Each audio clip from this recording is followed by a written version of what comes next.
Okay.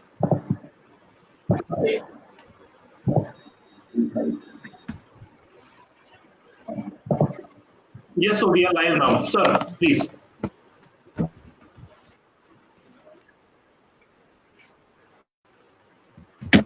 Okay.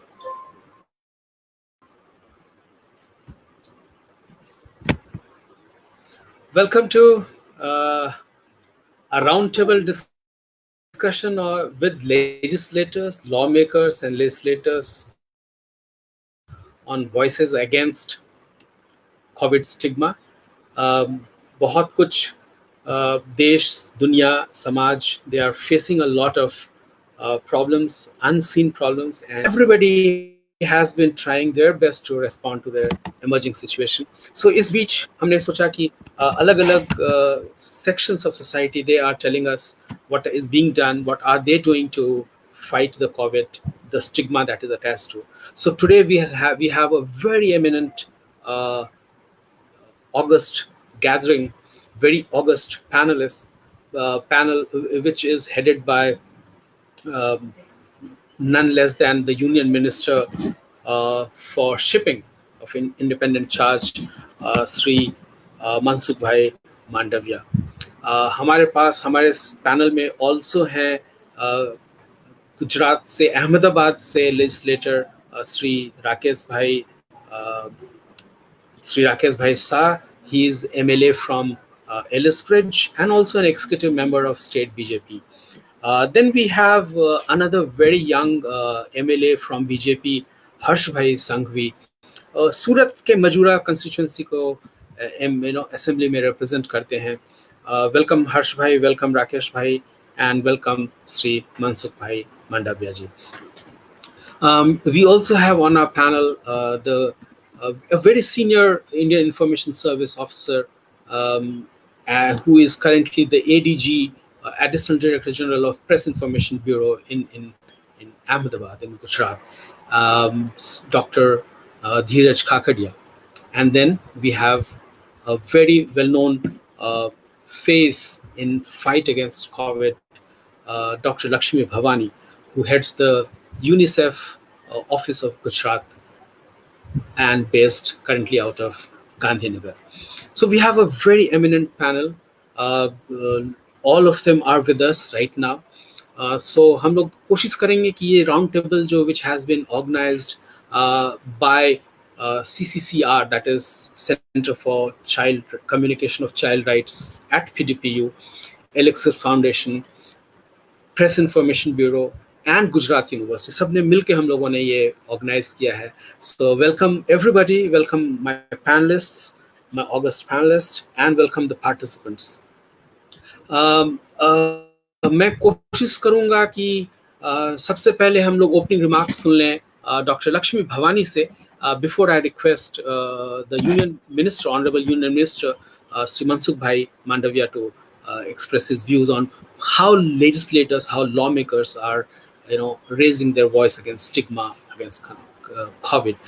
Dr. Lakshmi Bhavani, before I invite you, let me tell the participants here that UNICEF has also come up with some do's and don'ts and some guidelines and some suggestions on how to fight COVID. So I'll request Dr. Lakshmi Bhavani to tell us about this fight against COVID and specifically what UNICEF has been doing all these weeks.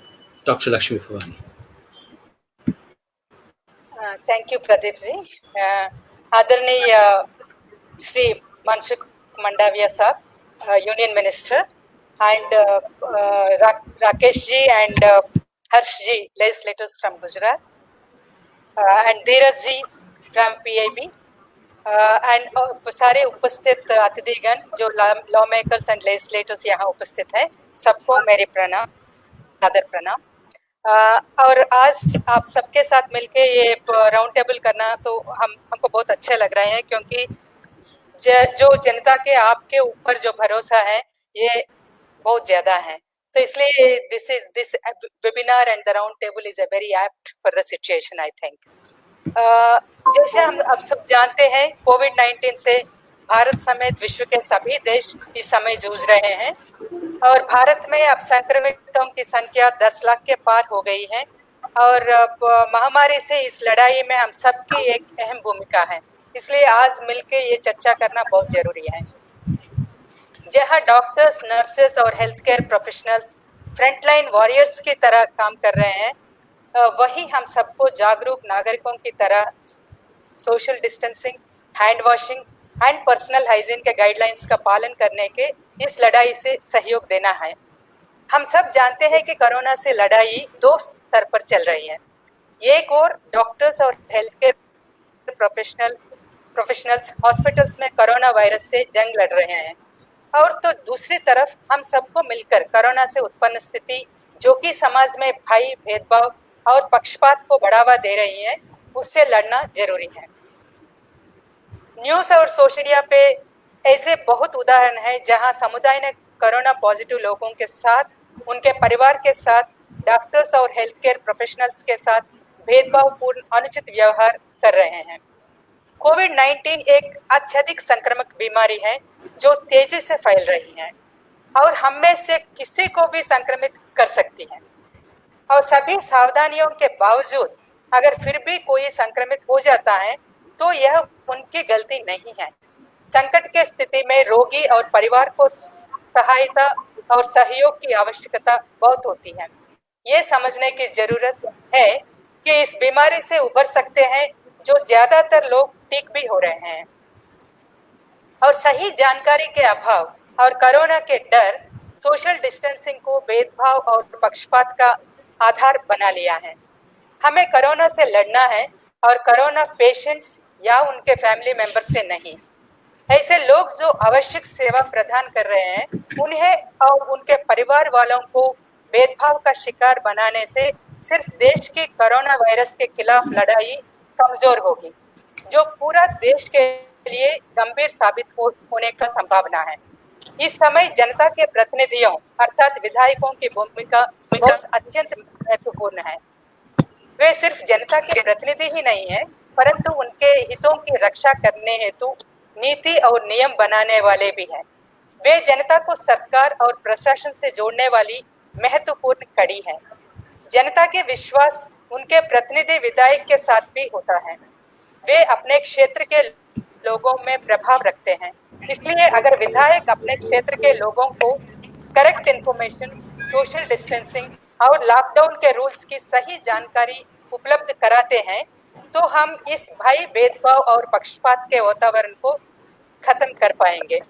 Covid के कारण समाज में उठ रहे भेदभाव को खत्म करने के लिए सरकार द्वारा बहुत सारे सराहनीय कदम उठाए गए हैं।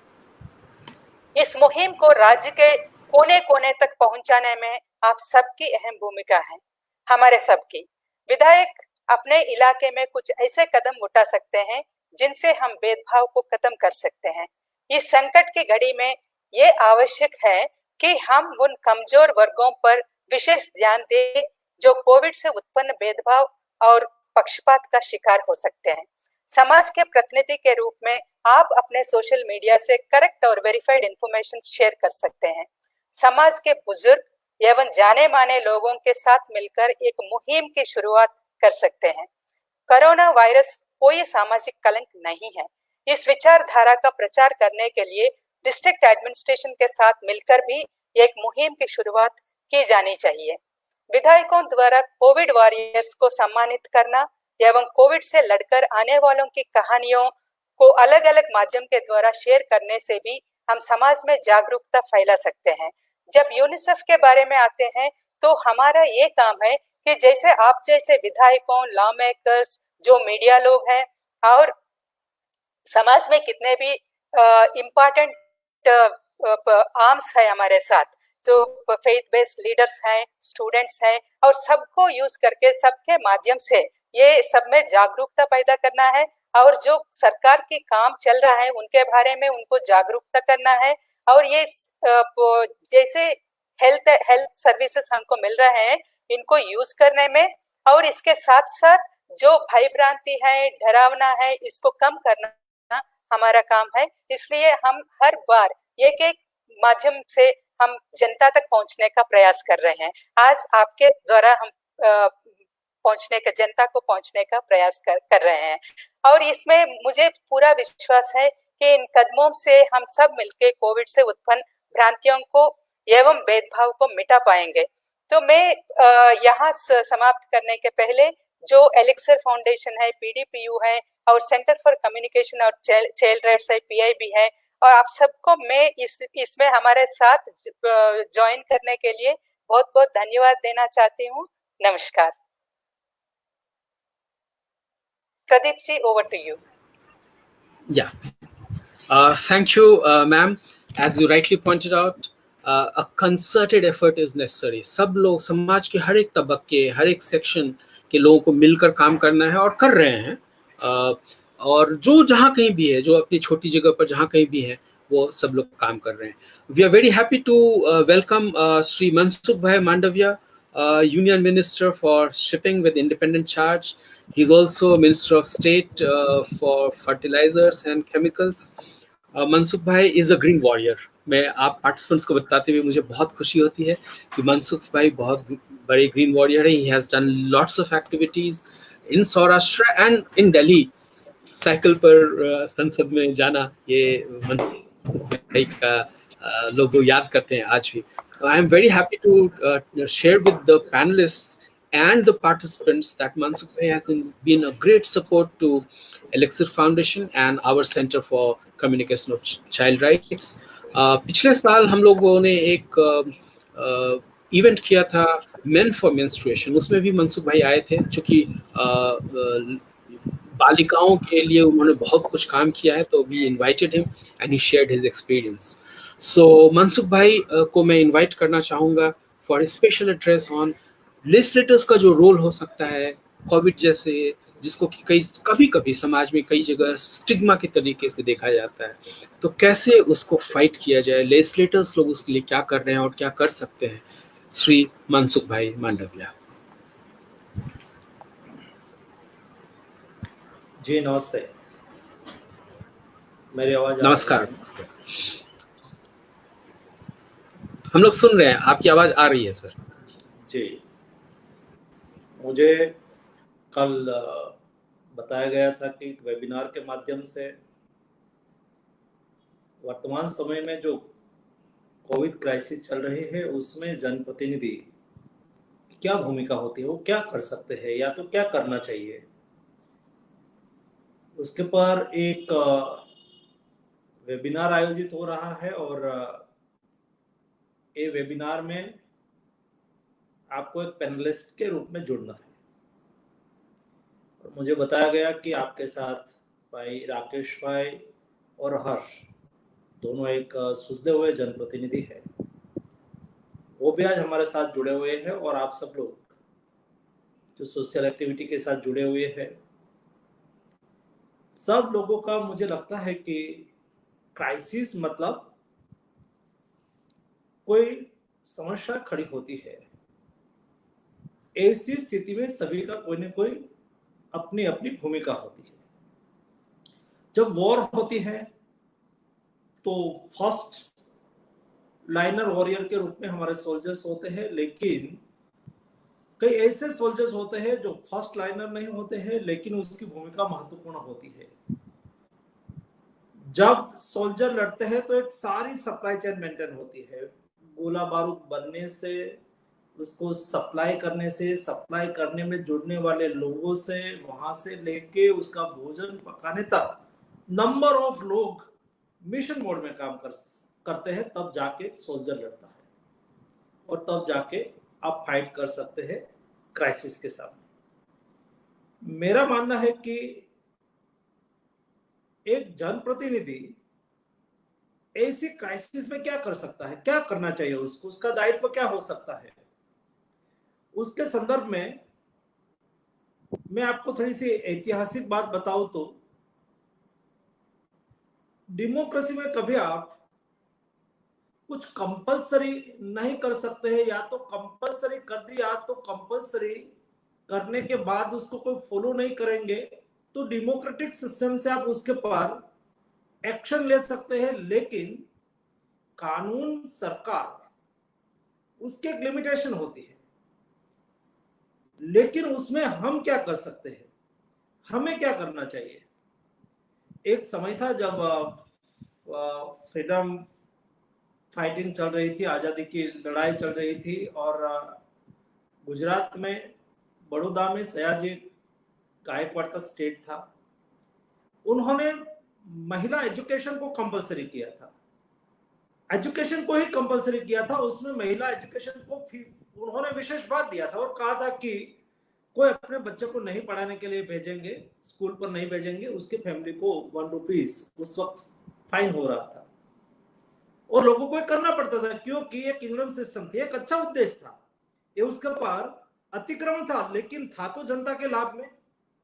एक दृष्टि से देखें तो ये कंपलसरी था, लेकिन कंपलसरी वहां सजा करके एक्शन लेके भी उसके पास एक काम करवाया जाता था। डेमोक्रेटिक सिस्टम में कई लिमिटेशन हो जाएगी, लेकिन जनप्रतिनिधि जब लोक नेता के रूप में काम करते हैं, जनप्रतिनिधि होना मतलब इलेक्ट हो जाना और इलेक्टेड लोगों के जिम्मे में काम आना, it's one part, but second thing is it that जब जनप्रतिनिधि एक लोक नेता के रूप में काम करते हैं, तब वो जो बोलते हैं जनता उसको एक्सेप्ट करती है।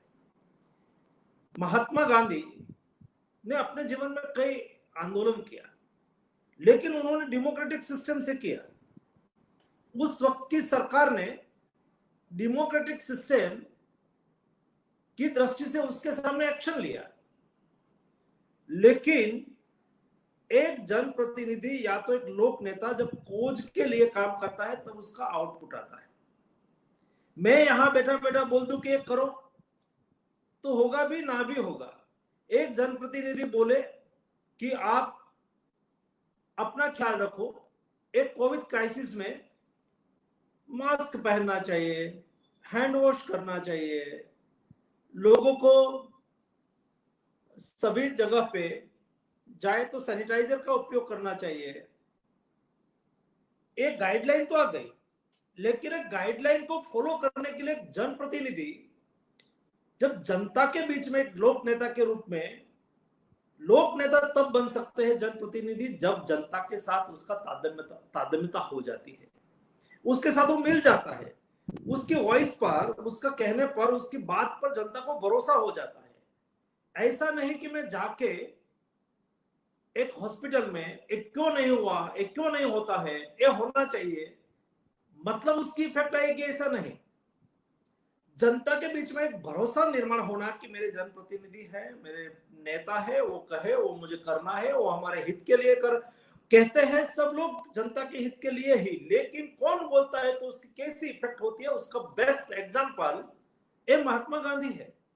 ये जमाने में सोशल मीडिया नहीं था, कल्पना ही नहीं थी प्रिंट मीडिया के अलावा इलेक्ट्रॉनिक मीडिया की अभी प्राथमिक शुरुआत ही हुई थी। ऐसी स्थिति में इतना बड़ा देश, ढाका से उस वक्त लेके कराची तक और कश्मीर से कन्याकुमारी तक, इतनी बड़ी कंट्री, इतना बड़ा देश, लेकिन भी गांधी जी बोलते थे, लोग करते थे। ऐसा ही आज फॉर एग्जांपल अभी सोशल डिस्टेंसेस रखना है, हम सोशल डिस्टेंसेस को फॉलो नहीं करते हैं। आज के दिन में एक पब्लिक में कि भाई एक अवेयरनेस आई, उसमें जनप्रतिनिधि की भी भूमिका है, उसमें गवर्नमेंट की भी भूमिका है, उसमें जनता की भी भूमिका है कि भाई मास्क पहनना है। तो आज गांव में भी जाओ, शहर में भी जाओ, सब जगह पे लोग मास्क पहनने लगे, दूर सुदूर। उसका क्या फायदा है नहीं है उसको पता नहीं है, लेकिन एक ट्राइबल गांव में जाओ, वहां भी लोग मास्क पहनते हैं, क्योंकि मास्क पहनना एक पब्लिक अवेयरनेस हुई, उसमें सभी लोगों की भूमिका बनी। ऐसे ही जब क्राइसिस शुरू हुई तो हमारा जो कल्चर है उसके अनुसार कल्चर कैसा है, हम केवल लाभ की बात नहीं करते हैं, लाभ के साथ छूट की भी बात करते हैं। मोदी जी ने लॉकडाउन कहा, 144 नहीं लगाई गई थी, मोदी जी ने 144 नहीं, लॉकडाउन की बात कही। हम सब लोग 1.5 महीने तक अपने घर में रहे। एक जनप्रतिनिधि, एक लोक नेता की बात पर जनता का भरोसा, जनता का विश्वास हमारे लिए कह रहा है। मोदी जी ने कहा घर पे रहना है, लेकिन ये हिंदुस्तान जैसे देश में डिसिप्लिन फॉलो करना मुश्किल है। यहाँ पर डिसिप्लिन को देश के आजादी के 72 ईयर्स के बाद देश के प्रधानमंत्री ब्रैडफोर्ड से टॉयलेट के बारे में बात करते हैं, टॉयलेट कैसे जाना है, टॉयलेट डिसिप्लिन, उसके संदर्भ में बात करते हैं। और एक और ये स्थिति है, दूसरी ओर एक लीडर बोलते हैं वहां से, तो ये लीडर को तब लोग जाके फॉलो करते हैं जब ये लीडर जनता के बीच में अपने अपने को गाल देते हैं और उसका ही रिजल्ट निकलता है। और एक बाद एक, जब मोदी जी ने कहा जान है तो जहान है, भाई आज व्यक्ति जिंदा होंगे तो पैसा कमा लेंगे, हम केवल लाभ की बात नहीं करते, हम शुभ की भी बात करते हैं। जनप्रतिनिधियों ने जो सबसे महत्वपूर्ण भूमिका एक कोविड क्राइसिस में अदा की है, मुझे लगता है कि जब देश में लॉकडाउन लगाया गया, ये तो हिंदुस्तान है, ह्यूज डाइवर्सिटी है, यहाँ गरीब भी है, यहाँ अमीर भी है, यहाँ बिलो पॉवर्टी लाइन के नीचे रहने वाले लोग भी है, मिडिल क्लास और लोअर मिडिल क्लास भी है, और 130 करोड़ का देश है। ऐसी स्थिति में हमारे यहाँ कोई लोगों को भूखा नहीं सोना पड़ा। हम लाभ की बात करते हैं, लाभ के साथ शुभ की भी बात करते हैं। ये हमारी डेमोक्रेसी की सफलता है। जनप्रतिनिधि ने जो एक एटमॉस्फेयर खड़ा किया है उसका नतीजा है, हम उसको इग्नोर नहीं कर सकते हैं। हर मैंने देखा छोटे लोकल बॉडीज गवर्नमेंट में बैठे हुए जनप्रतिनिधि हो, या तो स्टेट हो या सेंट्रल हो, सभी जगह पे जनप्रतिनिधि के रूप में, या तो मैं तो ऐसा भी बोलूंगा कि उसके साथ कई ऐसी स्टैट्यूटरी या तो कोऑपरेटिव बॉडीज हो, it's one type of public representatives, उसके सब लोग ने अपना अपना दायित्व अदा किया, किसी को भूखे सुना नहीं दिया। आपने देखा होगा देश में गरीब लोगों के लिए कई सेवा कार्य स्टार्ट हो गए। कई लोगों ने फूड पैकेट बनाया, कोई लोगों ने किट, गवर्नमेंट ने अपनी ओर से किया। गवर्नमेंट ने गरीब कल्याण पैकेज के माध्यम से गरीबों को किट उपलब्ध करवाई, गेहूं उपलब्ध करवाया, चावल उपलब्ध करवाई, दलहन उपलब्ध करवाई, ये गवर्नमेंट ने अपनी भूमिका अदा की। लेकिन जनप्रतिनिधियों ने घर घर में जाके उसको अच्छी तरह से कैसे मिले, जनता को, गरीब लोगों को फूड पैकेट कैसे मिले, ये हमारा बेसिक कल्चर है और कल्चर के अनुसार हम काम भी करते हैं और किया है देश के जनप्रतिनिधियों ने। मैं मानता हूं कि देश में एक क्राइसिस ने बता दिया, और क्राइसिस से लोगों को आज ये भी एक बारी हम जनप्रतिनिधि के सामने भी है कि किसी को कोविड हुआ। आज एक बड़ी चैलेंज के रूप में कोविड जब मैं सूरत में देखता हूं तो एक टॉसली करके इंजेक्शन आता है, उसका लॉन्ग नाम है दूसरा, और रेमडेसिविर के इंजेक्शन के लिए लोग निकल पड़े। तो मैं भारत सरकार के हेल्थ के लिए बनी हुई एक ग्रुप ऑफ मिनिस्टर्स का मेंबर हूं, तो मैं हमारी मीटिंग में मैंने रेज किया कि भाई देखो, हमें टॉसली इंजेक्शन कब देना है, टोसिलाजुबिन इंजेक्शन कब देना है, रेमडेसिविर इंजेक्शन कब देना है। आप लोगों ने प्रोटोकॉल में डाला, लेकिन जनता में परसेप्शन क्या बना। हम जनप्रतिनिधि के रूप में क्या जनता को ये नहीं बता सकते, कई लोग उसके लिए निकले भी। सरकार ने तो प्रोटोकॉल तय किया है कि कोई फेफड़े के कैंसर में यूज करने वाला एक टॉक्सली इंजेक्शन ऐसी स्थिति में यूज किया जाता है जब उसका फेफड़ा 20% 25% डैमेज हो जाता है, और वो उसमें से वायरस को मार देंगे ऐसा नहीं है, वो थोड़े फेफड़े को हिट देंगे, थोड़ा सा उसकी स्टिमुलिटी बढ़ाएंगे थोड़े शॉर्ट टाइम के लिए, जो फेफड़े के कैंसर में यूज होता था। तो लोग को ऐसा लगा कि ये उसका रामबाण इलाज हो गया, तो लोग ऐसे मुझे कॉल करने लगे कि ये इंजेक्शन मिल जाए, मेरे घर के लिए दे दो, मुझे यहाँ उपलब्ध करवा दो। मैंने कहा भाई उसका उपयोग ये नहीं है, ये एकदम वेंटिलेटर पर आ जाने के बाद डॉक्टर की रिकमेंडेशन होने के बाद ही देना है। ऐसी स्थिति में म्यूचुअल रिस्पॉन्सिबिलिटी आ जाती है, डॉक्टर की भी रिस्पॉन्सिबिलिटी आ जाती है और जनप्रतिनिधि की भी रिस्पॉन्सिबिलिटी आ जाती है, मतलब हॉस्पिटल और जनप्रतिनिधि। लेकिन मैं देख रहा हूं कई जगह पे अच्छी तरह से कोरोना वॉरियर के रूप में कई लोगों ने काम किया है, उसमें जनप्रतिनिधियों की भूमिका कम नहीं रही है।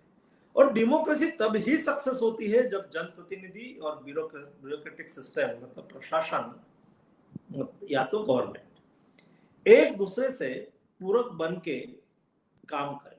ये मुझे लगता है कि हिंदुस्तान में कई लेवल पर तो हुआ है। दूसरा, हमारे के लिमिटेशन भी है। हिंदुस्तान की डेमोक्रेसी में जनप्रतिनिधि की कई लिमिटेशन भी है। ये लिमिटेशन को देखते हुए भी, फॉर एग्जाम्पल, एक जनप्रतिनिधि है, उसको देश की जनता, राज्य की जनता, उसका एक माइंडसेट होता है, उसके अनुसार उसकी एक्सपेक्टेशन होती है। या तो लोकल सिचुएशंस, फॉर एग्जांपल हर्ष भाई ने किसी को कॉल कर दिया, जनप्रतिनिधि है, भाई मुझे इंजेक्शन चाहिए, हम लोगों ने आपको वोट दिया है, अब हम मदद, आप पे हमें मदद करनी होगी, उसको देना ही है, उसको इंजेक्शन मिले, ये प्रबंध करना ही है। लेकिन कब देना है वो जानते हैं तो कहेंगे कि आपको जरूरत नहीं है, ऐसी स्थिति में उसको अच्छा नहीं लगेंगे। उसने कहा कि उन्होंने मेरी व्यवस्था नहीं कराई, लेकिन उस वक्त जनप्रतिनिधि को उसको संभालना, सही बात पर अड़े रहना, ये जनप्रतिनिधि का एक महत्वपूर्ण रोल रहता है। इसलिए मुझे लगता है कि विषय तो उस पर बहुत लंबी बात हो सकती है, लेकिन भारत सरकार ने एक अच्छा रोल कोविड क्राइसिस में अपनी ओर से किया, स्टेट गवर्नमेंट ने अपना रोल अदा किया, जनप्रतिनिधियों ने अपनी ओर से अपनी जिम्मेवारी अदा की, और कोरोना वॉरियर्स ने सब, डॉक्टर से लेके, नर्सिस से लेके, सेल्फ हेल्प ग्रुप से लेके, एनजीओ से लेके, मीडिया कर्मियों से लेके भी मैंने देखा है, जब वह लॉकडाउन चल रहा था कई लोगों को छोटी मोटी दिक्कत भी हुई थी। ऐसी स्थिति में कई लोग, कोई भी मीडिया ने भी ऐसा स्टैंड नहीं लिया जो लोगों में कंफ्यूजन क्रिएट हो और लोगों में ऐसी स्थिति में वो कंफ्यूज हो, ऐसा किया नहीं। ये हमारे लिए और एक डेवलपिंग कंट्री के जनता के लिए एक अच्छा इंडिकेशन है। मुझे लगता है कि ये क्राइसिस हम सब लोग साथ में मिलके ही उससे पार निकल पाएंगे और कई स्थिति में अच्छी तरह से उसका आउटपुट भी दिखाई दे रहा है। और ये आउटपुट के आधार पर मुझे लगता है कि अभी जो प्रेडिक्शन हो रहा है एक्सपर्ट लोगों की, जब मेरी कमेटी में सब लोग अपना अपना व्यू रखते हैं, ऐसे MIR लोग भी अपना व्यू रखते हैं, इंटरनेशनल क्या चल रहा है उसमें वो भी अपनी बात रखते हैं, और हम लोग गवर्नमेंट में बैठ के नाउ अभी क्राइसिस चल रही है, my self is one part of government. तो ऐसी स्थिति में और अगले दिनों में आज क्या करना है, अगले दिनों में गवर्नमेंट की ओर से क्या करना है, और as a political party in my party and my party public representatives, मतलब विधायक, MP और मेरे जो पार्टी से चुने हुए जब लोग जनप्रतिनिधि है, उसको कंटिन्यूस एजुकेट किया जाता है कि जनता के बीच में इस बार ये बात करनी है, जनता के बीच में इस बार ये मैसेज पहुंचाना चाहिए, नीचे लेवल पर पहुंचाना चाहिए। एक लेवल पर तो इन्फॉर्मेशन पहुंच जाती है, लेकिन ग्रास रूट में नीचे लेवल पर जो गवर्नमेंट सोचती है वो नीचे लास्ट ग्राउंड जीरो पर उसका इम्प्लीमेंटेशन सही ढंग से, सही दृष्टि से कैसे हो, उसके लिए भी कार्य योजना बनती है। और ये जनप्रतिनिधि नीचे जाके ये अच्छी तरह से उसका फॉलोअप ले रहे हैं। उसका एक मुझे एग्जांपल भी मैंने देखा कि जब लॉकडाउन था, इसी स्थिति में मोदी जी ने हम लोगों को 20-20 डिस्ट्रिक्ट दिए थे, और ये डिस्ट्रिक्ट में रेगुलर हम लोग बात करते थे, कभी कलेक्टर से बात करते थे, कभी SP से बात करते थे, कभी जनप्रतिनिधि से बात करते थे, कभी कोरोना वॉरियर्स से बात करते थे, सिविल सुप्रिटेंडेंट डॉक्टर से बात करते थे। ऐसे सबसे हम जब बात करते थे तब पता चलता था कि नीचे लेवल पर, ग्राउंड जीरो पर जनप्रतिनिधि क्या कर रहे हैं। मुझे लगता है कि ये सही दिशा है। हिंदुस्तान जैसे देश में दुनिया में एक मशाल के रूप में कोरोना क्राइसिस का सामना हिंदुस्तान जैसी बड़ी कंट्री ने, एक विशाल कंट्री ने करके दुनिया के सामने दिखाया है। मुझे आज आप सब लोगों के साथ जुड़ के खुशी हुई और इस विषय पर वेबिनार आयोजित करना, मैं यूनिसेफ को अभिनंदन करता हूँ। साथ में पीआईबी भी साथ में जुड़ी है। जनप्रतिनिधि अपने क्या दायित्व होता है, वो क्या करते हैं, उसको क्या करना चाहिए, उसके पर एक डिबेट हो जाए और ये डिबेट करने का हमें अवसर मिला, इसलिए मैं आपको बधाई देता हूँ। धन्यवाद।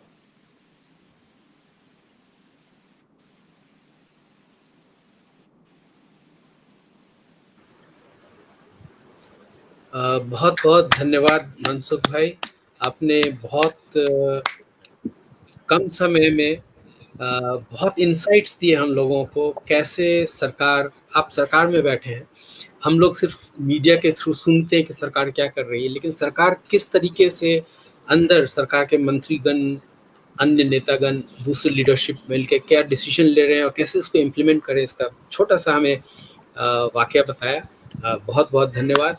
वेरी नाइसली सेड कि डेमोक्रेसी में जनप्रतिनिधि, रिप्रेजेंटेटिव्स ऑफ द पीपल, उनकी रिस्पॉन्सिबिलिटी कैसे बढ़ जाती है, क्योंकि लोग उनकी ओर देखते हैं सुख में, दुख में, और स्पेशली जब क्राइसिस हो उस समय तो they look up to the leaders for inspiration and आगे का रास्ता कैसे जाया जा सकता है। सरकार में रहकर आप लोग बहुत अच्छा काम कर रहे हैं, हम लोगों को रास्ता दिखा रहे हैं। बहुत बहुत धन्यवाद। और जो आपने कहा कि जनप्रतिनिधि और आम जनता दोनों को एक दूसरे को कॉम्प्लीमेंट करना होगा, पूरक बन के काम करना होगा, तब जाकर हम किसी क्राइसिस को ओवरटेक कर सकते हैं, टैकल कर सकते हैं। Thank you very much Mansukh भाई, आप हमारे साथ बने रहें, इतने व्यस्तता के बावजूद आपने समय निकाला। Thank you very much for joining us. आपके पास हम लोग बहुत खुश होंगे जब तक आपके पास समय, आप हमारे साथ बने रहें। अगर कुछ प्रश्न आता है इस बीच स्पेसिफिकली आपके लिए, तो हम जरूर आपको पुट अप कर देंगे बिफोर यू लीव, क्योंकि हमें मालूम है आप बहुत ही व्यस्त हैं इस समय। थैंक यू मनसुख भाई वंस अगेन। नाउ हमारे साथ दो बहुत बिल्कुल यंग थैंक यू मनसुख भाई, दो यंग जनप्रतिनिधि और जुड़े हुए हैं हमारे साथ। एक है अहमदाबाद के एलिस ब्रिज कंस्टिट्यूएंसी से को रिप्रेजेंट करते हैं असेंबली में राकेश भाई, और दूसरे हैं हर्ष भाई जो मजूरा असेंबली कंस्टिट्यूएंसी को रिप्रेजेंट करते हैं सूरत में। तो हर्ष भाई को मैं फिलहाल स्क्रीन पर देख रहा हूं, तो मैं चाहूंगा हर्ष भाई आप हमें बताएं, लेजिस्लेटर्स लोग, एमएलए लोग क्या कर पा रहे हैं, कर रहे हैं ऐसे समय में। Thank you very much. Please Harsh भाई। आज के ये वेबिनार में और डिस्कशन में हमारे बीच में मौजूद हमारे नेता और केंद्रीय प्रधान श्री मनसुख भाई मांडविया जी, पीआईबी के वरिष्ठ अधिकारीगण श्री धीरज जी और आप सभी मित्रगण, आज एक बहुत ही इंटरेस्टिंग इश्यू पे हम सब जब चर्चा कर रहे हैं, क्योंकि मैं ये मान रहा हूं कि लेजिस्लेटर एक ऐसी पोस्ट है कि जिसको प्रजा और सरकार, ये दोनों के बीच में एक साकल का काम करना है, मतलब एक चेन का काम करना होता है। कहीं ना कहीं लेजिस्लेटर को मनसुख भाई ने जो बातें बताई, मैं जो टोसिलीजुमाब इंजेक्शन की वो जब बात कर रहे थे तो मुझे मेरे 3-4 दिन की रात के फोन कॉल्स याद आ गए, क्योंकि उन्होंने बहुत ही सही चीज बताई कि as an elected member we are facing such issues which we have to tackle when it is like कब इंजेक्शंस के लिए फोन आ रहे हैं, किस प्रकार के फोन आ रहे हैं, हर इंजेक्शन हर व्यक्ति जो मांग रहा है उनको देना जरूरी है या नहीं जरूरी है, लेकिन फिर भी हम उस व्यक्ति को ये जवाब दे नहीं सकते, क्योंकि कहीं ना कहीं उनको हमारे पास ऐसी अपेक्षा होती है। लेकिन कोरोना काल में हमें ये अपेक्षा लोगों की छोड़ के कहीं ना कहीं मनसुख भाई ने जो बताया उस प्रकार से उन्हें सच बताना पड़ रहा है। और उसके बाद यहाँ पे सूरत में कमेटी गठन करनी पड़ी जिसके अंदर 3 डॉक्टर्स हैं, और वो डॉक्टर्स के थ्रू ये इंजेक्शन पास किए जा रहे हैं। एक ये इश्यू पे उन्होंने बहुत ही अच्छी बात की। उसी के साथ मनसुख भाई ने जब बताया कि 18 डिस्ट्रिक्ट के अंदर जब सेंट्रल मिनिस्टर्स फॉलोअप कर रहे थे, मुझे आज भी कोरोना के फर्स्ट फेज के दिन याद है, मनसुख भाई सूरत के सभी विधायकों के साथ फॉलोअप कर रहे थे, कई अधिकारीगणों के साथ फॉलोअप कर रहे थे, कई महत्वपूर्ण विषय पे जैसे कि एप्लीकेशंस है, जैसे कि किस प्रकार से हमें लोगों को खाना पहुंचाना है, किस प्रकार से लोगों तक मदद पहुंचानी है, उनके लिए उनका मार्गदर्शन हमें हमेशा मिलता रहा। और इसी के समय मुझे ये लग रहा है कि भारत देश में आजादी के बाद पहली बार शायद ऐसा अवसर आया होगा जिसमें पूरे देश की एकता, शायद इतनी बड़ी संख्या में लोग एक होके लॉकडाउन में जिस प्रकार से सेवा प्रदान की है, शायद मैं मान रहा हूं कि पहले कभी ये देश ने ऐसे अवसर या ऐसा दृश्य कभी नहीं देखा होगा। मुझे एक अंग्रेजी अखबार का आज भी एक हेडलाइन याद है, जिस हेडलाइन में ऐसा लिखा गया था कि भारत देश अगर 10 दिन के लिए लॉकडाउन रहा तो लोग भूखमरी में मर जाएंगे, लोग अंदर अंदर लड़के मर जाएंगे। वो अखबार ये मान रहा था कि यहाँ पे कहीं ना कहीं दंगा हो जाएगा, यहाँ पे कहीं ना कहीं लोग लूटपाट मचा रहेंगे। लेकिन as an Indian government we are proud कि हमारी गवर्नमेंट ने और सभी लेजिस्लेटर्स ने और सभी संस्थाओं ने और सभी भारतवासियों ने साथ में मिलकर दुनिया भर की कहीं ना कहीं बोलती बंद कर ली और ये देश की सरकार के साथ मिलकर एकता के दर्शन भी करवाए। और कम से कम 60 दिन से ज्यादा लॉकडाउन चलने के बावजूद ये देश में मोटा मोटी कहीं पे ऐसी घटना नहीं हुई है जिसके कारण देश के लोगों को शर्म महसूस हो। ये बहुत ही बड़ी जीत है। उसके साथ एक लेजिस्लेटर होने की जब हमारी एक जिम्मेदारी होती है, तब मेरा शहर सूरत शहर कहीं ना कहीं यहाँ पे बहुत बड़ी संख्या में माइग्रेंट लोग रहते हैं। ऐसे अवसर पे हमारी एक बहुत बड़ी जिम्मेदारी बन जाती है। मैंने देखा कि सभी लेजिस्लेटर यहाँ पे मैक्सिमम जो एमएलएज है, एमपीज है, इवन कॉर्पोरेटर्स, चाहे वो बीजेपी से हो चाहे वो अन्य पार्टी से हो, लेकिन हम लोग ने, हमारे शहर ने, हम लोग लीडरशिप में है, हम लोग रूलिंग पार्टी में है, हमने कभी भी ऑपोजिशन को अलग रखने का प्रयास नहीं किया। हम सब पार्टी ने मिलके कहीं ना कहीं यहाँ पे लोगों तक, हर घर तक खाना पहुंचाने का काम किया। मैं आपको सूरत की, मतलब आज जब गुजरात के लोग, हम लोग जब इकट्ठे हुए और कहीं ना कहीं जब इंटरेक्शन हो रहा है, तो हमारे स्टेट के लोगों पे नाज होना चाहिए, क्योंकि कहीं ना कहीं मुंबई में सूरत से ज्यादा माइग्रेंट लोग हैं, माइग्रेंट वर्कर्स हैं। लेकिन सूरत में, खास करके सूरत और अहमदाबाद में, सूरत में हर रोज 12 से 13 लाख लोगों को खाना पहुंचाया जाता था। और उसमें गवर्नमेंट के साथ सबसे ज्यादा जो चुने हुए प्रतिनिधि हैं वो लगे हुए थे, वो कहीं ना कहीं खाना पहुंचाने की व्यवस्था कर रहे थे। आप समझ सकते हो कि लॉकडाउन के अवसर पे सबसे बड़ी जिम्मेदारी थी लोगों को खाना पहुंचाना, मेडिकल सहाय पहुंचानी। उसी के साथ मेडिकल का जो काम है वो सबसे पहले लेजिस्लेटर्स और गवर्नमेंट ने मिलकर सूरत में जो 1500 सीट की कोरोना हॉस्पिटल सूरत के अंदर अवेलेबल थी, आज गवर्नमेंट के प्रयास से कम 3600 से ज्यादा लोगों की व्यवस्था कोरोना हॉस्पिटल में की गई है। ये एक बहुत बड़ा स्टेप है। मेरा ये मानना है कि लेजिस्लेटर्स की एक जिम्मेदारी है, बहुत ही बड़ी जिम्मेदारी है। हमें हमेशा कहीं ना कहीं ये होता है कि हम समाज का एक वॉइस बन के सरकार को, हमें लोगों की तकलीफें पहुंचानी होती है। लेकिन ये समय अलग है। मैं ये मान रहा हूं कि सरकार से कंप्लेन बाजू में रखनी चाहिए, सिस्टम्स की कंप्लेन बाजू में रख के हमें खुद सिस्टम को मददगार बनने का प्रयास करना चाहिए। मैंने देखा है कि कई अलग अलग विधायकों ने, सूरत हो, साउथ गुजरात हो, अहमदाबाद में हो, किसी ने छोटी क्लिनिक्स कोरोना के लिए चालू की है, किसी ने कोई 24 घंटे की एक हेल्पलाइन चालू की है, तो किसी ने हॉस्पिटल्स चालू की है। तो इस प्रकार की महत्वपूर्ण व्यवस्था खड़ी करने से कहीं ना कहीं हम सरकार को मददगार बन सकते हैं। मेरा स्पष्ट ये मानना है कि हर समय अलग अलग व्यवस्था का भाग होता है और ये अलग अलग व्यवस्था में अभी चुने हुए प्रतिनिधि की सबसे बड़ी अगर कोई जिम्मेदारी है तो वो अपने क्षेत्र में लोगों का आवाज बनना, लोगों की आवाज क्या होनी चाहिए।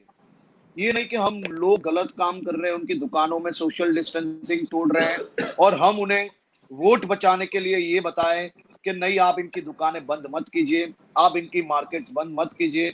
हमें कहीं ना कहीं हमारे क्षेत्रों में जो कोई शॉपिंग कॉम्प्लेक्सेस है, कोई भी सब्जी मार्केट है, वहां पे किस प्रकार की सिस्टम बनाने से सोशल डिस्टेंसिंग का पालन हो सकता है, किस प्रकार से हम सरकारी तंत्र, हमारी मेडिकल टीम, हमारी पैरामेडिकल टीम्स के सहयोगी बनके आज हमारी कॉन्स्टिट्यूंसी में कम से कम 60 से ज्यादा यूथ लड़के आज पैरामेडिकल टीम्स के साथ मिलके घर घर जाके सर्वे कर रहे हैं, घर घर जाके उनके ऑक्सीमीटर से चेक कर रहे हैं कि कहीं ना कहीं ये कोई कोरोना से संक्रमित नहीं हुए हैं।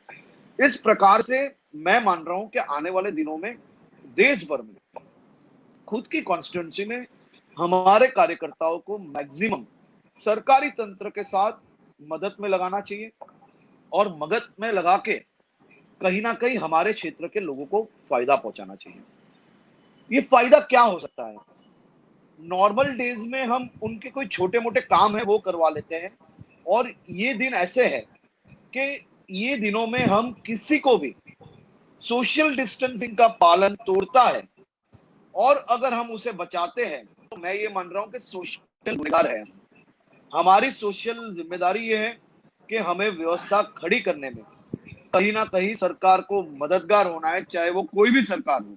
अगर मैं ये समय विरोध पक्ष में होता तो भी मैं सरकार की मदद करके सरकार के सिस्टम के अंदर काम करने वाले लोगों को मदद करने का अवश्य प्रयास करता। और मेरा ये मानना है कि इसमें बहुत लंबी बात करके शायद कोई फायदा नहीं, क्योंकि मनसुख भाई ने जो पॉइंट्स बताए बहुत ही बारीकाई से उन्होंने हम जैसे अनेक विधायकों को लास्ट कितने दिनों से अपने फील्ड में अच्छी तरह से काम कर पाए, उसके लिए उनका मार्गदर्शन हमें हमेशा प्राप्त होता रहा है। और आज ये डिबेट में भी उन्होंने काफी चीजें बताई है और मेरे बाद राकेश भाई भी काफी चीजें बताएंगे। मैं आप सबका आभार मानता हूं कि आपने ये मौका दिया और इस प्रकार से अच्छी प्रकार से लेजिस्लेटर की जिम्मेदारी क्या है और क्या हो सकती है, उसके लिए खास ये सेशन का आयोजन किया। Thanks a lot.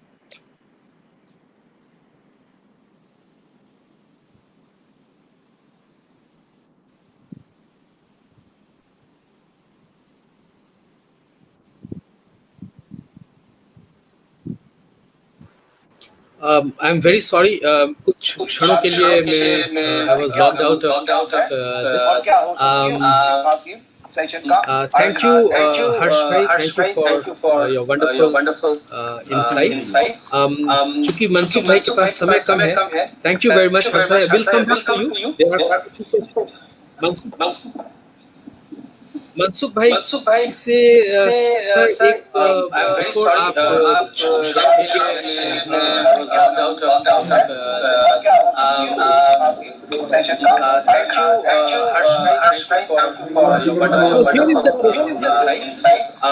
चूंकि मनसुख भाई के पास समय कम है, थैंक यू वेरी मच।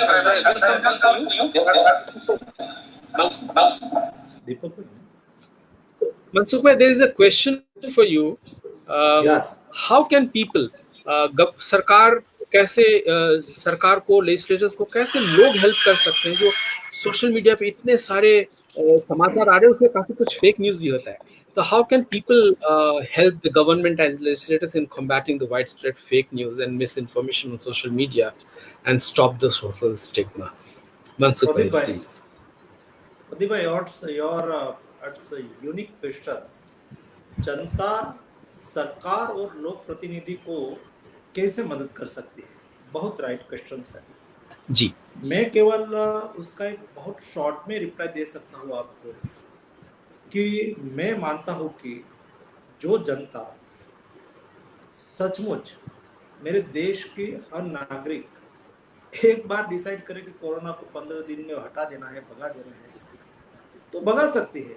सरकार 144 लगाए और हमें इकट्ठा नहीं होना है, क्या हम फॉलो करते हैं? क्या सरकार कहे कि सोशल डिस्टेंसेस को मेंटेन करना है, जनप्रतिनिधि अपने क्षेत्र में कहे, या तो बेचारा जाके रिस्क लेके जनता के तक पहुंचे और कहे कि ये करो। स्वैच्छिक संस्थाएं भी कहती है सरकार नियम बना सकती है और नियम को फॉलोअप लेने के लिए या तो नियम का, रूल्स का इम्प्लीमेंटेशन के लिए प्रशासन का यूज कर सकती है। फॉर एग्जाम्पल, आपने रास्ता पे थूका और पुलिस ने आपको दंड दिया, आपने सोशल डिस्टेंसेस मेंटेन नहीं किया,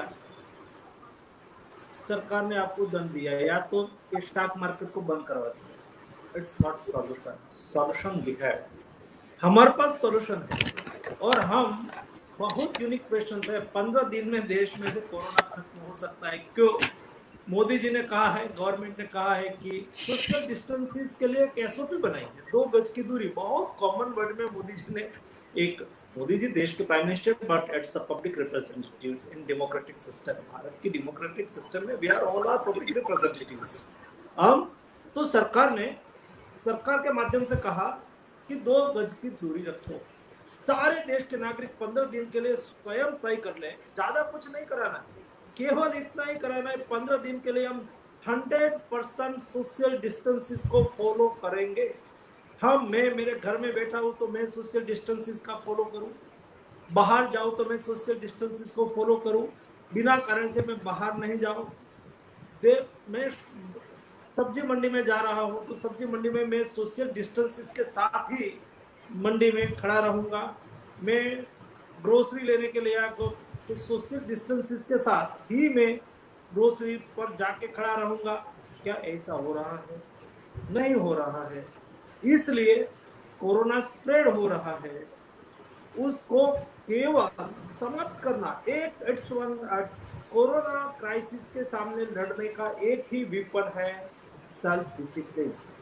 और सेल्फ डिसिप्लिन के लिए जो एसओपी बनाई है भारत सरकार ने, उसको फॉलो करना, बस इतना ही।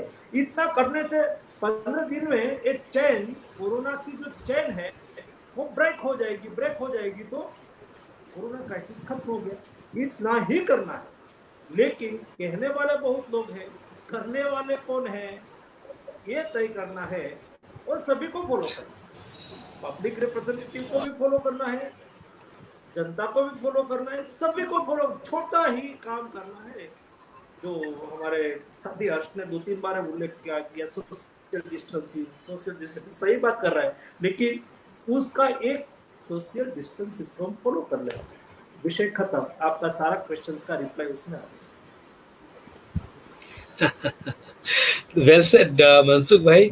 बिल्कुल। एक और हमारे पास प्रश्न है, ये लाइव हो रहा है फेसबुक पर। फेसबुक में हमारे साथ बहुत सारे लोग जुड़े हुए हैं। एक शिखा सतवारा का भी एक प्रश्न है, वेरी सिमिलर प्रश्न है। आई थिंक आंसर आपने ऑलरेडी दे दिया है, लेकिन फिर भी मैं आपके तक वो प्रश्न ला रहा हूँ कि क्या एक अलग सरकारी इंस्टीट्यूशन की जरूरत है? Do we need a separate government institution or body to govern various societal issues? ये शिखा जी का प्रश्न है आपके लिए। आई थिंक आपने ऑलरेडी बोल दिया है। क्वेश्चंस रीड किया। Do we realize the need to have a separate government institutions of body to govern various societal issues arising from such global issues, not only such a pandemic, but various issues like waste management and pollution. It's okay.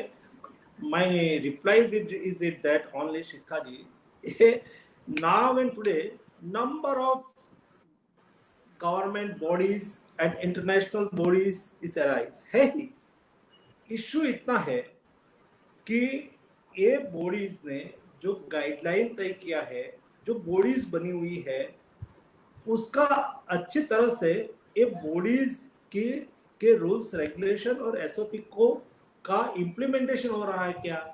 Waste management and pollution etcetera, it's आप pollution control के लिए कितने rules regulation है।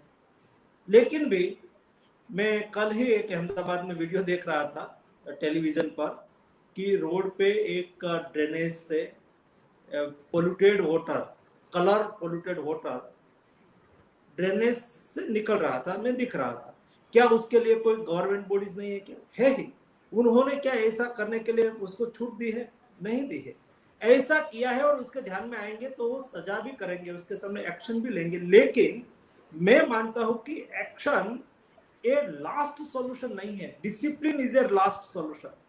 एक बार देश की जनता discipline में आ जाए, एक बार गए लास्ट यस्टरडे एक वेबिनार में एक अच्छी बात, एक बहुत अच्छी डिबेट चल रही थी और एक्सपर्ट लोग थे, तो मैं भी उसमें था। तो बता रहे थे कि you are looking to shipping ministry and you are related to logistic.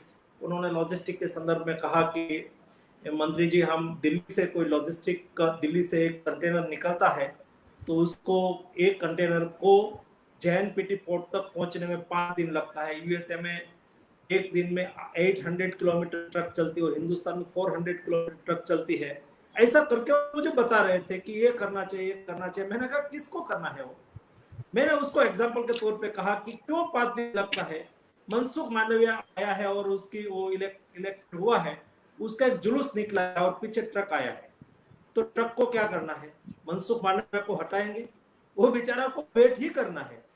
एक बारात निकली है रोड से, तो रोड से बारात निकली है और पीछे ट्रक आया है, तो ट्रैफिक होना ही होना है। एक तो रोड पे एक्सीडेंट हो गया, और रोड पे एक्सीडेंट होने के बाद वहां और मशीनरी को पहुंचने में समय लगा, तब तक ट्रैफिक जाम हो गया। ये हमारा इश्यू है। एक रोड पे एनिमल्स बैठे हैं, काउस बैठी है, बफेलोज बैठी है, या तो कोई शेफर्ड अपने गॉड्स या तो सीट्स को लेके रोड क्रॉस कर रहा है, क्या आपको वेट करना पड़ेगा कि नहीं करना पड़ेगा? ये हमारी समस्या है। उसको सुलझाने के लिए हमारा मॉडल होना चाहिए। इसलिए आज के दिन में दुनिया ने बहुत कुछ ज्यादा नहीं किया, यही सब कुछ छोटे डिसिप्लिन को फॉलो किया, इसलिए लोग कर सकते हैं। हमें और ये सब करना है जो आपने कहा ना कि ये सब बॉडी तो है, ये हमें जो करना है तो बेसिक आज से ही एक बड़े पैमाने पर पब्लिक एजुकेशन कर, पब्लिक को एजुकेट करने की आवश्यकता है, जो आज बहुत कम समय में हुआ है कि कोई जनप्रतिनिधि ने या तो सरकार ने और सरकार के मुखिया के रूप में किसी ने।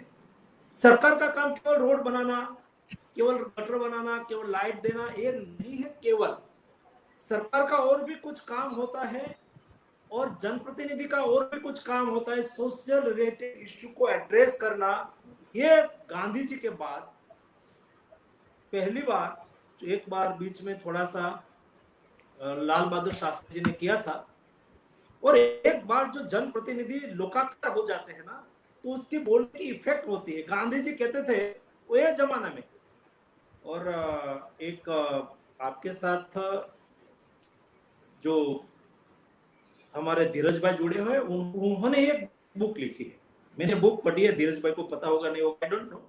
धीरज भाई, आपने Gandhi is the best communicator ऐसा करके एक बुक लिखी है। एक बुक में बताया ये जमाने में गांधी जी कहते थे असहकार करो, दुनिया असहकार करती, देश असहकार करता था। इस वक्त एजुकेशन नहीं था, कम्युनिकेशन नहीं था, जनता शायद ज्यादा आज से भी गरीब थी, लेकिन भी गांधी जी कहते थे क्विट इंडिया, तो सारे देश की जनता क्विट इंडिया की बात करते थे। गांधी जी स्वच्छता की बात करते थे, सारी दुनिया, सारा हिंदुस्तान स्वच्छता की बात करता था। ये ताकत एक जनप्रतिनिधि के बाद, एक लाल बहादुर शास्त्री जी ने कहा था कि शायद अमेरिका हमें नहीं देंगे तो हम एक दिन उपवास करेंगे। आज भी शास्त्री का सोमवार करने वाले हमारे भूपेंद्र सिंह जैसे कई लोग हैं। एक जनप्रतिनिधि की ताकत। उसके बाद मोदी जी ने कहा लॉकडाउन, देश की जनता ने कहा सही लॉकडाउन, हम उसका पालन करेंगे। कई डेवलप्ड कंट्री में भी लॉकडाउन के समय में एजिटेशन होता, जनता रोड पे आ गई, विरोध किया। इतने बड़े कंट्री जिसको हम मानते हैं, ये सब स्थिति, ये मैंने जो आगे वर्णन किया, सब सिचुएशंस है, सभी स्थिति में भी जनता ने फॉलो किया। मोदी जी रेड फोर्ट से बोलते हैं टॉयलेट बनाओ, टॉयलेट अभियान, ऑर्गेनिक फार्मिंग, देश की जनता उसको फॉलो करती है। यही डेमोक्रेसी की ब्यूटी है। लेकिन जब जनप्रतिनिधि सही मायने में अपनी भूमिका में आ जाते हैं तो उसकी क्या इफेक्ट होती है, उसका क्या ताकत होती है, ये हम देखते हैं। और इसलिए मोदी जी कहते हैं कि 2 गज की दूरी को फॉलो करो, मतलब सेल्फ डिसिप्लिन फॉलो करो। सेल्फ डिसिप्लिन जब देश की जनता फॉलो करने लगेगी, वह 144 लगाई, किसके लिए लगाई है? जनता के लिए। सेल्फ फॉलो करो। आज से हम देश की जनता को एजुकेट करने की शुरुआत करेंगे, तब 10 साल 20 साल के बाद सोशल चेंजेस कभी 90 डिग्री से घूमता नहीं है, वो यू टर्न नहीं लेता है, लॉन्ग टर्म उसके इफेक्ट होते हैं, समय लगता है। तो ये धीरे धीरे धीरे देश ये दिशा में आगे चल पड़ा है। और युगानुयोग हमें एक ऐसा नेतृत्व मिला है जिस नेतृत्व के आधार पर देश आगे चल के एक डेवलप्ड कंट्री की दिशा में आएंगे, ऐसा मुझे पूरा विश्वास है।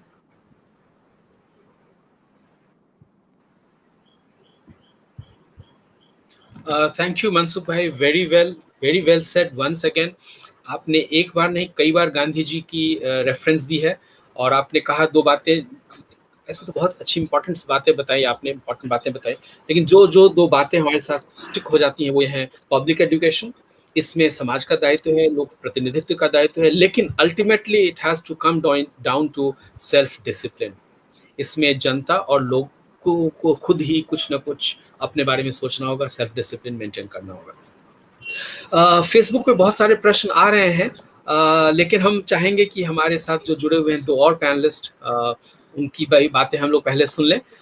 सो सबसे पहले मैं आमंत्रित करता हूं राकेश भाई साहब, हमारे एलिस ब्रिज के एमएलए और भारतीय जनता पार्टी के executive state Bharatiya Janata party के executive committee member Shri Rakesh भाई शाह।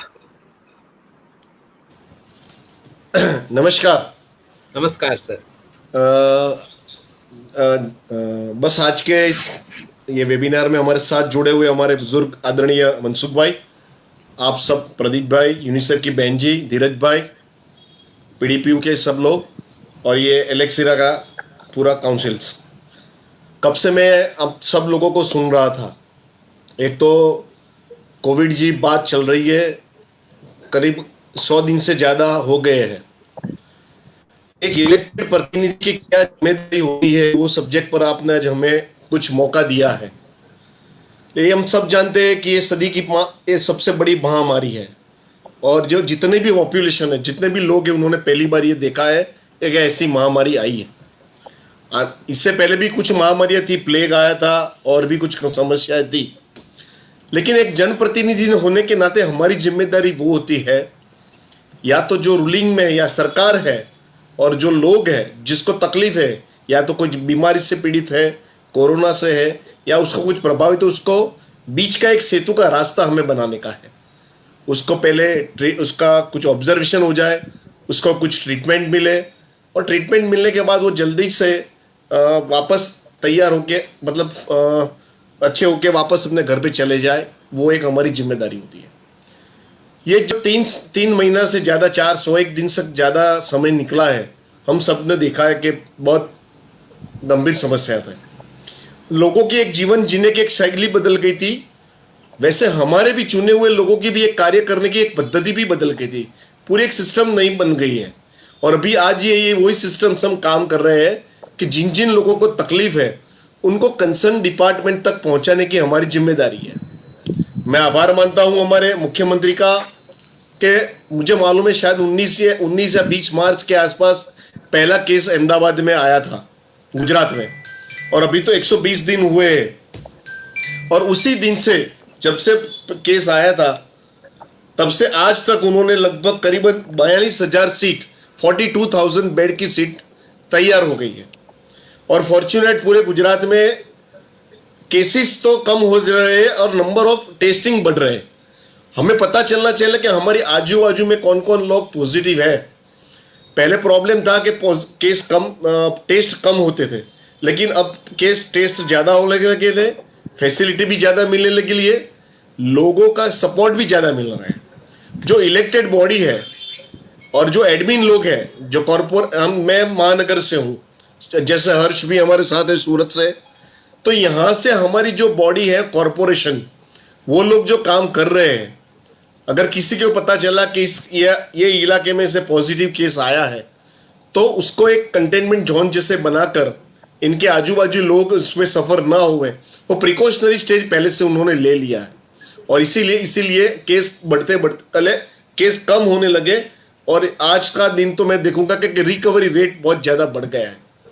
वैसे महामारी में जब से शुरुआत हुई तब से लोगों की मानसिकता अलग थी, लेकिन जैसे जैसे दिन जा रहे हैं, सरकार कुछ काम कर रही है, केंद्र सरकार की भी टीम आती है। मनसुख भाई ने भी बहुत सारी बातें बताई है। आरोग्य की हेल्थ की टीम आई, दिल्ली से आई है, हमारी यहाँ की लोकल टीम है, यहाँ की हमारा हर्बन हेल्थ सेंटर भी है, जो मतलब कह सकते हैं हम 24 घंटे काम करते हैं वो लोग। और उनकी प्रयास से आइए क्या केस कम होवे या मिनिमम केस होवे, उसकी तैयारी करें। मैं अभिनंदन देता हूं अहमदाबाद म्युनिसिपल कॉरपोरेशन और गुजरात सरकार को, उन्होंने एक धन्वंतरी रथ बनाया है। तो धन्वंतरी रथ से कितने करीबन 100 से ज्यादा रथ रोज कॉरपोरेशन के अलग अलग विस्तार में जाते हैं। इधर वो स्लम है या मिडिल क्लास लोग हैं या ऐसे जहाँ क्राउडेड लोग पब्लिक रहती है, वहां जाके टेस्टिंग करते हैं और उसका बहुत अच्छा रिजल्ट हमें मिला है। और आदरणीय हमारे बड़े सम्माननीय वड़ा प्रधान जी ने भी उसको सराहना किया है कि धन्वंतरी रथ का एक रिजल्ट अच्छा मिला है। कुल मिलाकर हमारी जिम्मेदारी ये है कि जो भी केस पॉजिटिव आए तो उसका एरिया का इधर या कुछ सैनिटाइज करना है तो प्रायोरिटी में सैनिटाइज हमने करवाया है। उस शुरुआत में जिस था लॉकडाउन था, कोई बाहर नहीं निकल रहा था, तो महानगरों में भी स्लम विस्तार होते हैं। जैसे हर्ष ने बताया, हम भी वही कर रहे थे कि जहाँ जरूरत थी तो कुछ लोगों को पहले खाने पीने की जरूरत थी तो उनको वहां तक खाना पहुंचाया। फिर वो श्रमिक लोग होते हैं, क्या कुछ काम नहीं कर सके, तो उनके पास हमने रेशन किट भी भिजाया। मैं अभिनंदन करता हूं गुजरात की जनता को, उन्होंने जो डोनेशन दिया है अब अपना दिल खोल कर, मतलब किसी को पूछना भी नहीं पड़ा है और सबको जिनको जरूरत थी, क्योंकि पहले आदमी अगर कुछ खाएगा पिएगा तो ही मानसिक स्टेबल रहेगा। और थोड़े दिनों के बाद और सरकार के प्रयत्नों के बाद या तो उनको मेडिसिन या उनका चेकअप उनको वहां तक पहुंचाने की उसकी जिम्मेदारी, और उन्हीं माध्यम से पार्टी की पूरी टीम लग सकती है। ये इसमें हम पॉलिटिक्स नहीं देखते। कोई भी पार्टी का कोई भी कार्यकर्ता या सोशल लोग जो सोशल वर्क करते हैं, एनजीओ होते हैं, बहुत सारे लोग ने अपने फील्ड में देखा है कि खूब काम किया है। और इसीलिए आज मैं अहमदाबाद रहता हूँ, कम से कम इतना तो महसूस कर रहता हूँ कि जो डर 100 दिन पहले था, आज वो डर हमको कम हो रहा है। और आने वाले दिनों में सरकार और सबके प्रयत्नों से डर कम होकर हम इस कोविड की महामारी से भी बाहर निकल जाएंगे। लेकिन इसके लिए हमारी भी ये जो जिम्मेदारी है, एक इलेक्टेड विंग की होती है, साथ साथ ये पब्लिक की भी जिम्मेदारी है। मैं फॉर्चुनेट एलिसब्रिज विधानसभा में से हूँ। कच्छ अहमदाबाद एक एलिसब्रिज जैसा एरिया है कि पूरे गुजरात में से कुछ हम कह सकते हैं कि ज्यादातर लोग पढ़े लिखे और अच्छी इंस्टीट्यूट वाले सब लोग यहाँ रहते हैं। तो ये जो 2-4 बातें होती है, सोशल डिस्टेंसिंग वाली होती है, ये मास्क पहनने की बात होती है, कहीं हाथ सफाई होती है, ये छोटे छोटे बच्चे लोग भी अपने फ्लैट सोसाइटी में उन्होंने भी जाके लोगों को एजुकेट किया है, उनके फैमिली को भी किया है। हम जो जिस तरह से हम सरकार, इलेक्टेड विंग, एडमिन विंग और सोशल लोग हम सब साथ में काम कर रहे हैं, मुझे विश्वास है। और सरकार जिस तरह से 24 घंटे उन्होंने कोर कमेटियां बनाई है, डॉक्टरों की पैनल्स बनाई है, बेड जहां बेड की जरूरत है वहां बेड दिया है, जो पॉजिटिव केस के उनको खाने पीने की दिया थी उनके फैमिली को भी दिया है। मतलब जो जो जरूरत जिसको पड़ी उसमें सरकार ने अपने हिसाब से पूरा सहयोग का प्रयत्न किया है। और मैं उसको कुछ में ये जिम्मेदारी है कोई भी की सरकार की हो, लेकिन ये जिम्मेदारी कहीं मैं इतना तो कह सकूंगा कि सरकार ने पूरे करने की पूरी तैयारियां बताई और हो भी गई है। किसी की फरियाद भी हमारे पास नहीं आई है। लेकिन हमारी पार्टी के कार्यकर्ता और पॉलिटिकल पार्टी के कार्यकर्ता ने जिस तरह से ये उसका स्प्रेड कम हो, या सोशल डिस्टेंस के लिए या तो मास्क पहनने के लिए, हम भी घर घर जाके हमने भी बहुत सारे पार्टी के प्रोग्राम भी किए हैं। हमने मास्क का भी डिस्ट्रीब्यूशन किया है, सैनिटाइजर भी डिस्ट्रीब्यूट किए हैं, लोगों को एजुकेट भी किया है। ऐसे वेबिनार जैसे हमारी पार्टी का हर एक या वार्ड का या विधानसभा का या शहर की टीम का और पूरी पार्टी का भी होता है। पार्टी का भी पूरा एक प्रोग्राम हमको मिला है, पूरा जून महीना का पूरा प्रोग्राम था और हमने भी उसमें कई उनसे सफल होके आने वाले दिनों में ये कोरोना से हम जितना जल्दी बाहर निकले इतना कुछ प्रयत्न किया है। मुझे होप है और जिस तरह से पब्लिक सपोर्ट कर रही है, थोड़ा कुछ कहीं समस्या होती है फिर भी हमारी सबकी जिम्मेदारी है।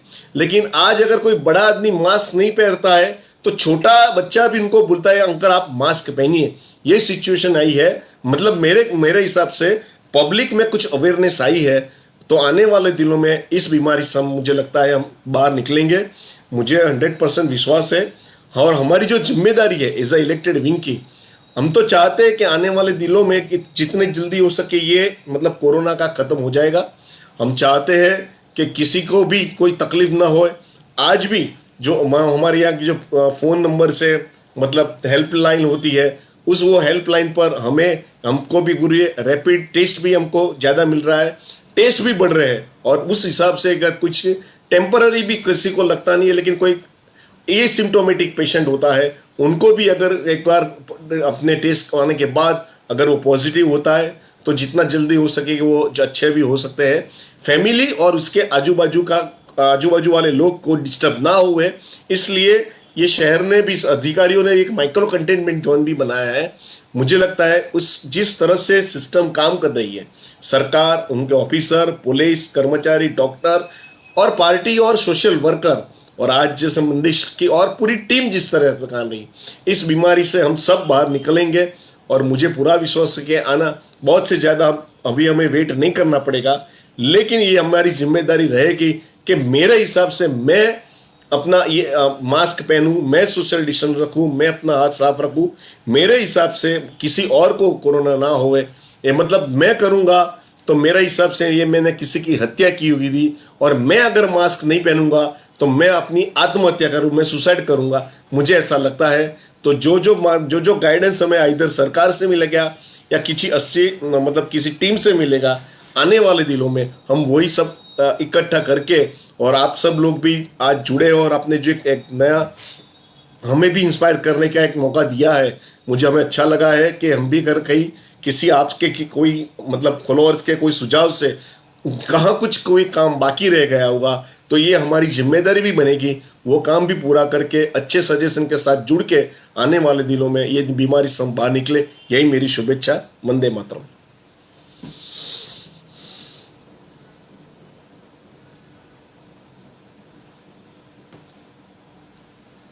આપણે અવાજ નથી આવતો।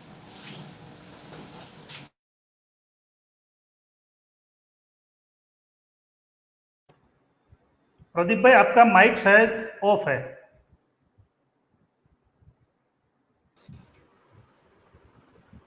प्रदीप भाई आपका। Thank you, Rakesh bhai, for very good insights. Yes, thank you, Rakesh bhai, very much for wonderful insights. बहुत सारे प्रश्न हैं आपके लिए, लेकिन उससे पहले एक प्रश्न मैं चाहूंगा कि मनसुख भाई अगर इसको एड्रेस करें तो हमें अच्छा लगेगा। प्रश्न is right on your screen Mansukh भाई। ये लोकल और वोकल की बात है, आत्मनिर्भर भारत की बात है। How important it is to be vocal for local and promote Atmanirbhar Bharat in COVID crisis? Mansukh bhai. जो वोकल फॉर लोकल है और आत्मनिर्भर भारत एक ऐसा विषय है, कई आपत्ति को अवसर में कैसे बदली जा सकती है। आपत्ति तो किसी को पूछ के नहीं आती और ये कोई नहीं चाहते कि कोई आपत्ति आए, लेकिन आपत्ति आ जाती है तो आपत्ति से कैसे रास्ता निकालना और ये रास्ता निकाल के ज्यादा शक्तिशाली कैसे होना, सफल कैसे होना, उसमें से आत्मनिर्भर भारत की बात निकली। मोदी जी ने एक कोरोना क्राइसिस के बाद देश को फिर से, क्योंकि कोरोना क्राइसिस में not only for India but you see that at entire world, सभी देश की इकोनॉमी पर नेगेटिव इफेक्ट हुई है। और जब इकोनॉमी पर नेगेटिव इफेक्ट होती है तब रोजगार पर नेगेटिव इफेक्ट होती है, प्रोडक्शन पर नेगेटिव इफेक्ट होती है, सब चीजों पर नेगेटिव इफेक्ट होती है। ऐसी स्थिति में देश को कैसे बाहर लाए, और उसके लिए मोदी जी ने 20.74 मतलब 20 लाख करोड़ का पैकेज दिया और ये पैकेज का नाम रखा आत्मनिर्भर भारत। देश का बजट 30 लाख करोड़ है और उसमें 20 लाख करोड़ का पैकेज देना ये हिंदुस्तान के इतिहास में कभी नहीं बना है। और मैं जब इकोनॉमिकल दुनिया में स्टडी करता हूँ तो दुनिया ने भी जो पैकेज दिया है उसमें से इंडिया ने ये पैकेज अच्छी तरह से दिया और देश की नीड के अनुसार केवल इंडस्ट्रीज को दे दिया ऐसा नहीं है, लेकिन जब कोई आप देश की इकोनॉमी को सर्वाइव करने के लिए इनपुट्स देते हैं या तो उसको आगे लेने के लिए इकोनॉमिक्स की भाषा में उसको दो बात बोलते हैं। एक हेलीकॉप्टर मनी के माध्यम से दरेक व्यक्ति के अकाउंट में पैसा जमा करा दो, परचेस पावर बढ़ेगा तो डिमांड बढ़ेगी तो प्रोडक्शन बढ़ेगा और प्रोडक्शन बढ़ा के उसकी साइकिल को सेट करना एक इकोनॉमी का एक रूल्स होता है। सेकंड रूल्स होता है, उसमें से ये रास्ते पे जाने से कभी देश में इन्फ्लेशन बढ़ने की संभावना होती है। तो कौन सा रास्ता सही, इन्फ्लेशन भी ना बढ़े, देश में बिजनेस भी रिवाइव हो जाए, इंडस्ट्रीज भी रिवाइव हो जाए और इकोनॉमी भी रोटेशन में आ जाए, और ऐसा कौन सा रास्ता होता है जो मोदी जी ने चुना। और ये रास्ते के माध्यम से, आत्मनिर्भर भारत के माध्यम से देश की इकोनॉमी को फिर से सर्वाइव करना। व्हाट इज आत्मनिर्भर भारत? आप सब लोग टेलीविजन में, मीडिया में, सब जगह पे देख रहे हैं, सुन रहे हैं आत्मनिर्भर भारत। आत्मनिर्भर भारत मोदी जी की दृष्टि से आज देश में $500 बिलियन का इंपोर्ट है और $300 बिलियन का एक्सपोर्ट है। एक्सपोर्ट और इंपोर्ट के बीच में $200 बिलियन का गैप है, मतलब हमारा पैसा दुनिया में ज्यादा चला जाता है और देश में डॉलर कम आता है। तो यह जरूरी है कि देश की इकोनॉमी को स्ट्रेंथनिंग करने के लिए देश में एक्सपोर्ट, आज के जमाने में ऐसा कभी नहीं बोल सकते कि हम कोई इंपोर्ट करेंगे नहीं, कोई एक्सपोर्ट करेंगे। हम स्वदेशी इट्स वन पिलर ऑफ आत्मनिर्भर भारत। बट आत्मनिर्भर भारत मतलब एक्सपोर्ट इंपोर्ट को बैलेंस करना, मतलब एक्सपोर्ट बढ़ाना जैसे बैलेंस हो जाए। दूसरा, देश में आज कई युवा लोग स्टार्टअप करते हैं, इनोवेशन लेके आते हैं, लेकिन स्टार्टअप दुनिया में चला जाता है इनोवेशन, और स्टार्टअप इंडिया में कमर्शलाइजेशन नहीं होता है उसको कमर्शलाइज करके देश के युवाओं को अपॉर्चुनिटी देना। इट्स आत्मनिर्भर भारत। आत्मनिर्भर भारत मतलब देश की क्रिटिकल रिक्वायरमेंट देश में ही फुलफिल हो, उसके ऊपर किसी के ऊपर आधार नहीं रखना होगा। फॉर एग्जाम्पल, आज देश में कई ऐसे क्रिटिकल एपीआई है, my self looking pharmaceutical ministry है, कई ऐसे एपीआई है जो हमें इंपोर्ट पर डिपेंड करना पड़ता है, लेकिन हेल्थ ये हमारे क्रिटिकल रिक्वायरमेंट है। हेल्थ पर हम किसी के ऊपर डिपेंडेंट नहीं रहना होगा। इसके लिए हमने तुरंत ही आत्मनिर्भर भारत के अंतर्गत 14,000 करोड़ की स्कीम बना के देश में ही एपीआई कैसे बने, उसके लिए हमने व्यवस्था खड़ी कर दी। आत्मनिर्भर भारत मतलब दुनिया में हिंदुस्तान की एक ऐसी छवि हम क्रिएट करें जैसे कि दुनिया हिंदुस्तान को बिजनेस के लिए अप्रोच करे और निवेश के लिए अप्रोच करे। उसके लिए मोदी जी ने आत्मनिर्भर भारत के अंतर्गत ऐसी क्राइसिस में सारे देश की रिक्वायरमेंट को फुलफिल, मेडिसिन की रिक्वायरमेंट को फुलफिल करके दुनिया के 120 देशों में मेडिसिन उपलब्ध कराई। 120 में से 48 कंट्री में कभी किसी ने मोदी जी को कॉल करके थैंक यू कहा, किसी ने मोदी जी को लेटर लिख के थैंक यू कहा, किसी ने प्रत्यक्ष कॉल करके थैंक यू कहा। International medicine diplomacy, it's one part of आत्मनिर्भर भारत। आत्मनिर्भर भारत मतलब देश में मैन्युफैक्चरिंग बढ़े। फॉर एग्जांपल, मोदी जी ने कहा कि 200 करोड़ तक का टेंडर आपको ग्लोबल टेंडर नहीं करना है। मतलब मैं उदाहरण तौर पे समझाऊं कि मोदी जी ने कहा कि 200 करोड़ तक कोई चीज आपको ग्लोबल टेंडर नहीं करना है। मेरे देश में, my self looking shipping ministry, देश में कुल मिला के 67 पोर्ट है और हर साल 20 से 25 क्रेन की रिक्वायरमेंट होती है और एक क्रेन की कॉस्ट होती है अंदाजन दुनिया से 100 करोड़ की क्रेन हम हर साल दुनिया से इंपोर्ट करते हैं। मोदी जी ने बोल दिया कि 200 करोड़ तक कोई ग्लोबल टेंडर नहीं करना है, लेकिन देश में आज कोई क्रेन बनाने वाली इंडस्ट्रीज नहीं है, वो इंपोर्ट ही होती है। इंपोर्ट इसलिए होती है कि कंपटीशन में हमारे कॉम्पिटिटर इंडियन इंडस्ट्रीज उसको कॉम्पीट नहीं कर पा सकती है। तो अभी एक क्रेन इंडिया में बनेगी क्योंकि ज्वाइंट वेंचर होगा, इंडियन कंपनी को प्रायोरिटी मिलेगी। तो मुझे कॉल आया है कि इंडियन कंपनी का, इंडियन इंजीनियरिंग कंपनी का, कि साहब हम इंडिया में बना सकते हैं, क्या आप हमसे लेंगे? मैंने कहा हम आपसे अवश्य लेंगे। उन्होंने कहा कि मेरे पास टेक्नोलॉजी नहीं है। तो मैंने कहा दुनिया की अच्छी इंजीनियरिंग कंपनी से आप ज्वाइंट वेंचर कर लो और इंडिया में अपनी इंडस्ट्रीज लगाओ। इंडिया में अपनी इंडस्ट्रीज लगाएंगे तो उसमें स्टील चाहिए, लोहा चाहिए, इंडिया का यूज होगा। उसमें इंजीनियर चाहिए, इंडियन युवाओं को रोजगार का अवसर मिलेगा। उसमें टेक्नीशियन चाहिए, इंडियन युवाओं को रोजगार का अवसर मिलेगा। उसमें लेबर चाहिए, इंडियन युवाओं को रोजगार का अवसर मिलेगा। मेक इन इंडिया होना, इट्स वन पार्ट ऑफ आत्मनिर्भर भारत। इंडियन यूथ स्टार्टअप करे और उसका आउटपुट लाए, इट्स वन पार्ट ऑफ आत्मनिर्भर भारत। दुनिया इंडिया में आके गुड गवर्नेंस के माध्यम से दुनिया को अट्रैक्ट करे और दुनिया आके इंडिया में इन्वेस्ट करे, इट्स कॉल्ड आत्मनिर्भर भारत। इस संकल्पना के साथ हमने काम करना शुरू किया है। मैं आपको एश्योर करता हूं कि आफ्टर कोविड क्राइसिस के बाद, पोस्ट कोविड दुनिया में कोई भी कंट्री की इकोनॉमी सबसे पहले सर्वाइव होगी या तो इकोनॉमी सबसे पहले पटरी पर आएगी। कंट्री का नाम इंडिया होगा दोस्तों। इस तरह से मोदी गवर्नमेंट ने आज काम शुरू कर दिया है। ये आत्मनिर्भर भारत का रूट से हमने काम शुरू किया है और उसका रिजल्ट आना शुरू हो गया है। Thank you Mansukh bhai very much for this insight. And I think हम सब लोग बहुत ही कॉन्फिडेंट है कि भारत की इकोनॉमी, अगर विश्व की इकोनॉमी का रिवाइवल जब शुरू होगा तो भारत की economy will be at the forefront once again. Thank you very much, Mansukh bhai. We have many other questions, but we have one very eminent panelist अभी भी हमारे साथ हैं। बहुत बड़े दायित्व निभा रहे हैं ऐसे समय में, क्राइसिस के समय में लोगों तक मैसेजेस पहुंचाना, लोगों तक सरकार की बातें पहुंचाना। Press information bureau, as we all know, is central government की एजेंसी है जिसका काम है सरकार की बातें लोगों तक पहुंचाना और लोगों और सरकार के बीच में एक सेतु का काम करना। तो पीआईबी के एडिशनल डायरेक्टर जनरल डॉक्टर धीरज काकड़िया हम लोगों के साथ हैं। इनकी बुक के बारे में मनसुख भाई ने ऑलरेडी रेफरेंस दे दिया। इनकी किताब महात्मा गांधी के ऊपर, इनकी पीएचडी डॉक्टरेट भी इसी एरिया में थी, उसी को उन्होंने किताब लिखी है।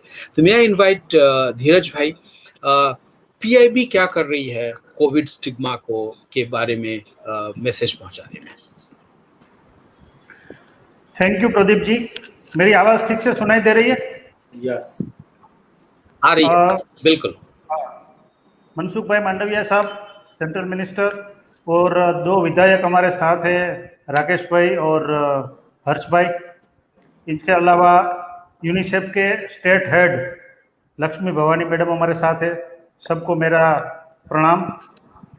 पहले मैं ये चीज़ बताना चाहता हूँ कि आज हमारा जो वेबिनार है उसमें जन प्रतिनिधियों की भूमिका कोविड के टाइम में, खास करके कोविड स्टिग्मा के लिए, ये पूरी वेबिनार का अगर कोई आत्मा है, अगर कोई उसकी आत्मा है तो मनसुख भाई ने एक ही लाइन में बता दिया है कि जन प्रतिनिधि में लोगों का ट्रस्ट, लोगों का भरोसा। उन्होंने गांधी जी का एग्जाम्पल दिया, लाल बहादुर शास्त्री का एग्जाम्पल दिया, फिर नरेंद्र मोदी साहब का एग्जाम्पल दिया। आप ये हिस्ट्री पे नजर डालेंगे 1947 से लेकर अब तक, तो पता लगेगा कि गांधी जी का एक शब्द, साबरमती आश्रम के हृदय कुंज में जब गांधी जी बैठते थे और प्रेयर में, ड्यूरिंग प्रेयर भी उन्होंने अगर कुछ चीज बोल दी तो दूसरे दिन लंदन के अखबारों में वो हेडलाइन होती थी और इंडिया के कोने कोने में उनकी बात पहुंच जाती थी। उस समय ना ही तो टीवी था, ना ही रेडियो था, कोई इंटरनेट नहीं था और कोई सोशल मीडिया नहीं था, फिर भी गांधी जी की आवाज देश के कोने कोने में गूंजती थी। ये है जन प्रतिनिधि की ताकत, उनमें जब लोगों का भरोसा हो, श्रद्धा हो। मनसुख भाई ने बहुत सही तरीके से बताया। दूसरी चीज में मनसुख भाई साहब ने जो बोली, वो आत्मनिर्भर भारत के बारे में उन्होंने जो जवाब दिया, I am really very very impressed. There can not be a better answer than this. Atmanirbhar Bharat की जो नरेंद्र मोदी साहब की संकल्पना है, उन्होंने बहुत अच्छे ढंग से बताई। उसके लिए साहब का हम आभार मानते हैं। हमारे दर्शकों को उसका लाभ मिला। राकेश भाई ने और हर्ष भाई ने भी कई चीजें बताई, लेकिन आज की डेट में अगर सबसे इंपॉर्टेंट चीज कोई है तो नरेंद्र मोदी साहब का एक एक वर्ड आप देख लीजिए। वो जनता को पत्र लिखते हैं या नेशनल एड्रेस देते हैं या उनकी ओर से कोई कमेंट होती है लद्दाख में जाके, या फॉरेन को जब यूएन सिक्योरिटी काउंसिल को एड्रेस करते हैं, कुछ बोलते हैं, उनकी एक एक वर्ड पूरे वर्ल्ड में, पूरी दुनिया में उनका एक मायना होता है। ये है जनप्रतिनिधि की ताकत। तो एक कोविड के टाइम में जनप्रतिनिधि की भूमिका, खास करके कोविड स्टिग्मा को हराने के लिए, ये आज की तारीख में ये हमारे सामने एक बहुत बड़ी मिसाल है। अभी मैं सीधा टॉपिक पे आता हूँ। उससे पहले एक किसी दर्शक ने, लक्ष्मण कोटरा जी ने जो क्वेश्चन पूछा था, उसमें मैं थोड़ा ऐड करना चाहता हूँ। उन्होंने पूछा था कि फेक न्यूज और मिस इन्फॉर्मेशन जो अभी मीडिया में चलती है, उसको लेकर काफी तरह की समस्याएं खड़ी होती है कोविड के टाइम में, तो उससे कैसा लड़ा जाए। नरेंद्र मोदी साहब की गवर्नमेंट जो है इतनी प्रोएक्टिव गवर्नमेंट है, जब भी कोई छोटी मोटी चीज की आवश्यकता हो जाती है जनता को, तुरंत उसके लिए एक एडमिनिस्ट्रेटिव एक्शन हो जाता है। देखिए, यही चीज सुप्रीम कोर्ट के सामने आई थी 30 मार्च 2020 को। अभी जो लास्ट 30 मार्च गई, उनको सुप्रीम कोर्ट ने कहा कि जो ये फेक न्यूज है, मिस इन्फॉर्मेशन है, उससे हमें एक बहुत ही फाइट करना चाहिए सक्रिय रूप से। तुरंत गवर्नमेंट ने एक ऑर्डर इश्यू किया दिल्ली पीआईबी ने एक फैक्ट चेक यूनिट बनाया, या किसी भी भारत की जनता में से किसी को भी कोई न्यूज के बारे में उनकी वेरासिटी, वेरिफिकेशन, उनकी सच्चाई अगर जांचनी हो तो फैक्ट चेक यूनिट को अगर मेल करेंगे विद इन 24 आवर्स आपको पता लग जाएगा ये खबर गलत है कि सही है। हमने अहमदाबाद में भी एक फैक्ट चेक यूनिट चालू किया है, उसका ईमेल आईडी है pibguj@gmail.com। आपको कभी कोई डाउट लगे तो आप इस ईमेल पे अगर आप न्यूज डाल देंगे कि मेरा ये डाउट है, ये सही है कि गलत है, हम आपको बहुत जल्द उसका जवाब दे देंगे। हमने जो लास्ट 2 किया है फेक न्यूज में आपको बता देता हूँ। अभी एक न्यूज चली थी किसी अखबार में, फिर उसका कटिंग जो है वो सोशल मीडिया में, ट्विटर में, फेसबुक में सब वायरल हुआ, जिसमें कहा गया कि रेलवे के पास अभी पैसा ही नहीं है एम्प्लॉइज को पैसा देने के लिए, रेलवे की तिजोरी खाली हो गई। तो इतनी तरह तरह की चर्चा होने लगी। हमने रेलवे मंत्रालय से बात किया, विद इन 5 to 6 आवर्स हमने फैक्ट चेक करके उसको पब्लिक डोमेन में रख दिया कि ये बिल्कुल बोगस बात है। रेलवे में 12 लाख से ज्यादा कर्मचारी है, सबकी सैलरी नियत रूप से रेगुलरली सैलरी हो रही है, और 1 लाख वैकेंसी है, उसके लिए एड निकल चुकी है, 1 करोड़ से ज्यादा लोगों ने अप्लाई किया है और उसकी प्रोसेस भी चल रही है। अभी किसी एक टीवी चैनल पे ये निकला था कि जितनी भी देश की स्कूल है सबका निजीकरण हो जाएगा, सब सरकारी स्कूल है वो मिटकर प्राइवेट स्कूल बन जाएगी। हमने इसका फैक्ट चेक किया, तुरंत जवाब दिया। तो ये लक्ष्मण कोटरा जी का जो सवाल था कि मिस इन्फॉर्मेशन और फेक न्यूज से कैसे फाइट करें, ये मेरा जवाब था। अभी मैं केवल 5 मिनट में ये बताना चाहता हूँ कि जो हमने सब्जेक्ट में पब्लिक रिप्रेजेंटेटिव की भूमिका, सोशल स्टिग्मा कोविड का जो है उसको फाइट करने में क्या हो सकता है। तो पहले तो हम ये समझ लें कि सोशल स्टिग्मा है क्या। तो अगर किसी को कोई डिसीज होता है, किसी पर्सन को होता है या किसी ग्रुप को होता है, उसको अगर हम नेगेटिवली एसोसिएट कर दें कि भाई इस टाइप के लोगों को हो जाता है, इनसे दूर रहिए, तो वो एक स्टिग्मेटाइज हो जाता है, उसको हम बोलते हैं सोशल स्टिग्मा। इससे क्या हो, ये सोशल स्टिग्मा इतना पावरफुल चीज होती है, इतना उसका नेगेटिव इम्पैक्ट होता है समाज पे कि लोग जो है अपना ट्रीटमेंट लेने में भी कतराते हैं, ट्रीटमेंट लेने नहीं जाते हैं क्योंकि उनको लगेगा डिस्क्रिमिनेशन हो जाएगा। अभी किसी सोसाइटी में मान लो एक केस आ गया तो पूरी सोसाइटी में, फलाने ब्लॉक में, फलाने फ्लैट में एक केस आ गया, पूरा सोसाइटी जो है उस परिवार को एक अनटचेबल की तरह उसको ट्रीट करेंगे। This is not the right way. ये स्टिग्मा खत्म हो जाना चाहिए। सबको पता होना चाहिए कि ये इनको कल हुआ, आज हुआ है, कल हमें भी हो सकता है। तो जो कोविड के केसेस हैं उनके प्रति, उनके परिवार के प्रति, और जो ठीक होकर वापस आए हैं, पॉजिटिव से नेगेटिव हुए हैं, उनके प्रति एक सही अगर तरीका देखने का समाज का हो जाए तो वो मेरे ख्याल से बहुत ही महत्वपूर्ण होगा। उसके लिए जनप्रतिनिधियों की बहुत भूमिका है, क्योंकि लोग ट्रस्ट करते हैं अपने जनप्रतिनिधियों को। खास करके जो आप देख रहे हैं मनसुख भाई जैसे, कि उनकी हर बात इंटेलेक्चुअल ओरिएंटेड होती है।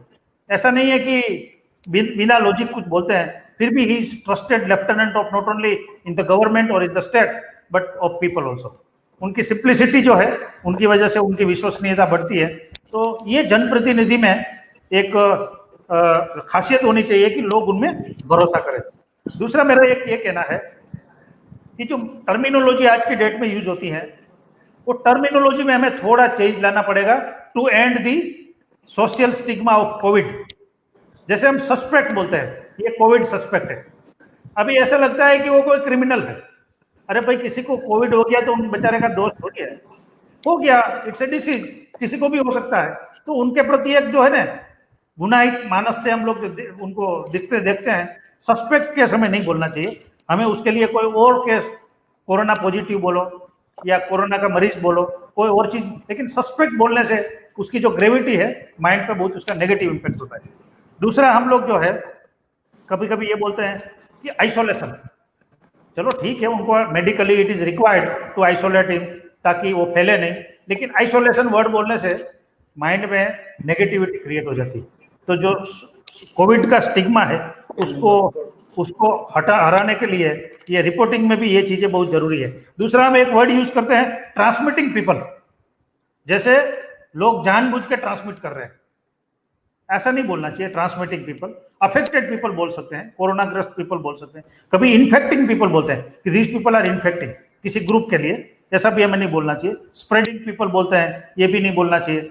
अच्छा, कोरोना के लिए प्लेग की कभी कंपैरिजन कर लेते हैं, वो हमें नहीं करना चाहिए। और दूसरा, खास करके जो पॉजिटिव स्टैटिस्टिक्स है, अभी हेल्थ मिनिस्ट्री ने, ministry of health family and family welfare, government of India, पिछले एक सप्ताह से कुछ फिगर्स ऐसे देना शुरू किया है कि भाई जो रिकवरी रेट है वो 63% से भी बढ़ चुका है। जो एक्टिव केसेस है उसके कंपैरिजन में रिकवर्ड केस है उनकी तादाद बहुत बड़ी है, गैप भी काफी बढ़ रहा है।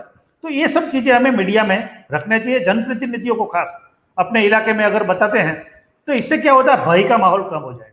कोविड ने जो भय, राकेश भाई ने बड़ा अच्छा बताया कि वो भय का माहौल जो है that is very dangerous. We should address this fear साइकोसिस। इससे क्या हो जाता है, साइकोलॉजिकल डिस्ट्रेस हो जाता है और कई रॉन्ग प्रिजम्पशंस भी लोगों में हो जाते हैं। रोग जो डिसीज से नुकसान होता है उससे ज्यादा इससे नुकसान हो जाता है। कोरोना वॉरियर बहुत अच्छा वर्ड है, लेकिन कोरोना विनर भी तो एक वर्ड है। वॉरियर में तो क्या होता है, थोड़ा ग्रेविटी आ जाता है कि भाई फाइट करनी है, सामने बहुत बड़ा लश्कर सैनिक खड़ा, बहुत बड़ी सेना खड़ी है, उसके सामने में फाइट करना है।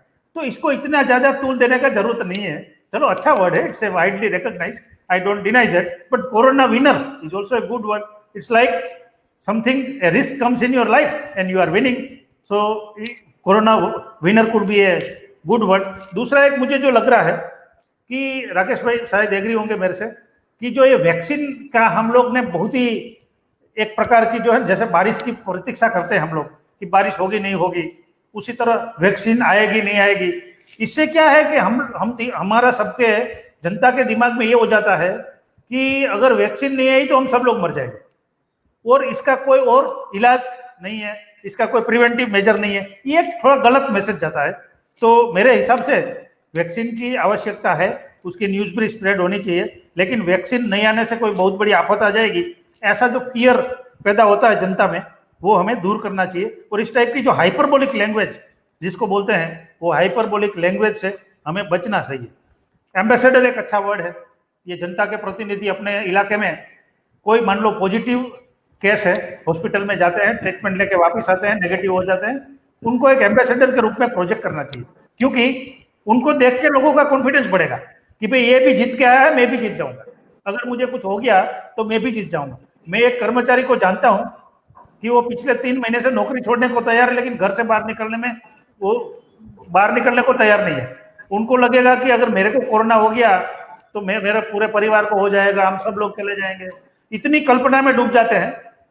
अभी कोई ये इतना डेंजर कोई कैंसर टाइप का थोड़ी है रोग है।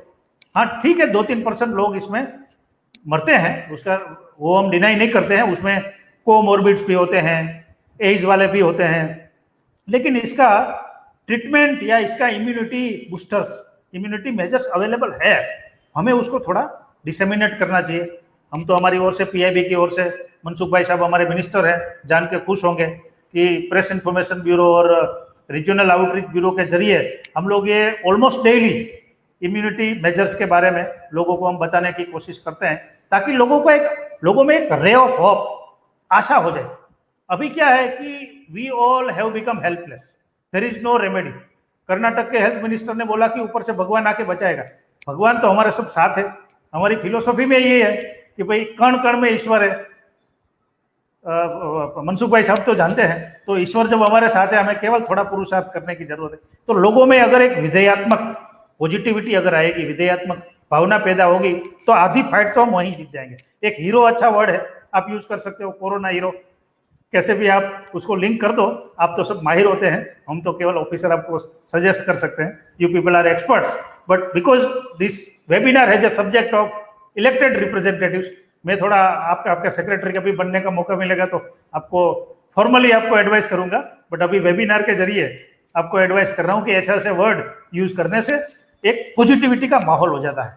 और वैक्सीन के लिए अभी जो मनसुख भाई साहब को मैं खास बताना चाहूंगा कि अभी जो पेंडेमिक की वजह से सर नुकसान हुआ है ना, उससे ज्यादा अगर नुकसान हुआ है ना, तो एक इन्फोडेमिक्स, इंफॉर्मेशन पेंडेमिक्स है, जिसका हम शॉर्ट वर्ड बोलते हैं इन्फोडेमिक्स। ये इंफॉर्मेशन पेंडेमिक्स जो है उसको किसी तरह से खत्म करना है। It is far more dangerous, far more worse than ये रियल कोरोना। तो इसके सामने अगर हमारी फाइट हो जाए, उसमें आप सब लोगों का, खास करके जो ये बड़े लीडर से मनसुख भाई जैसे सेंट्रल मिनिस्टर, उनका एक वर्ड जो है कहीं भी बोल दिया, एयरपोर्ट पे जाते जाते किसी माइक के आगे बोल दिया, या घर में बोल दिया, टेलीविजन में बोल दिया, अपनी ऑफिस में बोल दिया, इट बिकम्स न्यूज। तो आपके जो है आपकी पर्सनालिटी में, आपकी स्पीच में ईश्वर ने इतनी शक्ति दी है, तो ये कोविड के टाइम में इसका सही इस्तेमाल हो, ऐसी मेरी प्रार्थना है। हमारी उनकी फिलोसॉफी साहब के साथ थोड़ी इसलिए मिलती है कि वे भी गांधी जी के भक्त हैं, हम भी गांधी जी के भक्त हैं। तो सर को मेरा नमस्कार।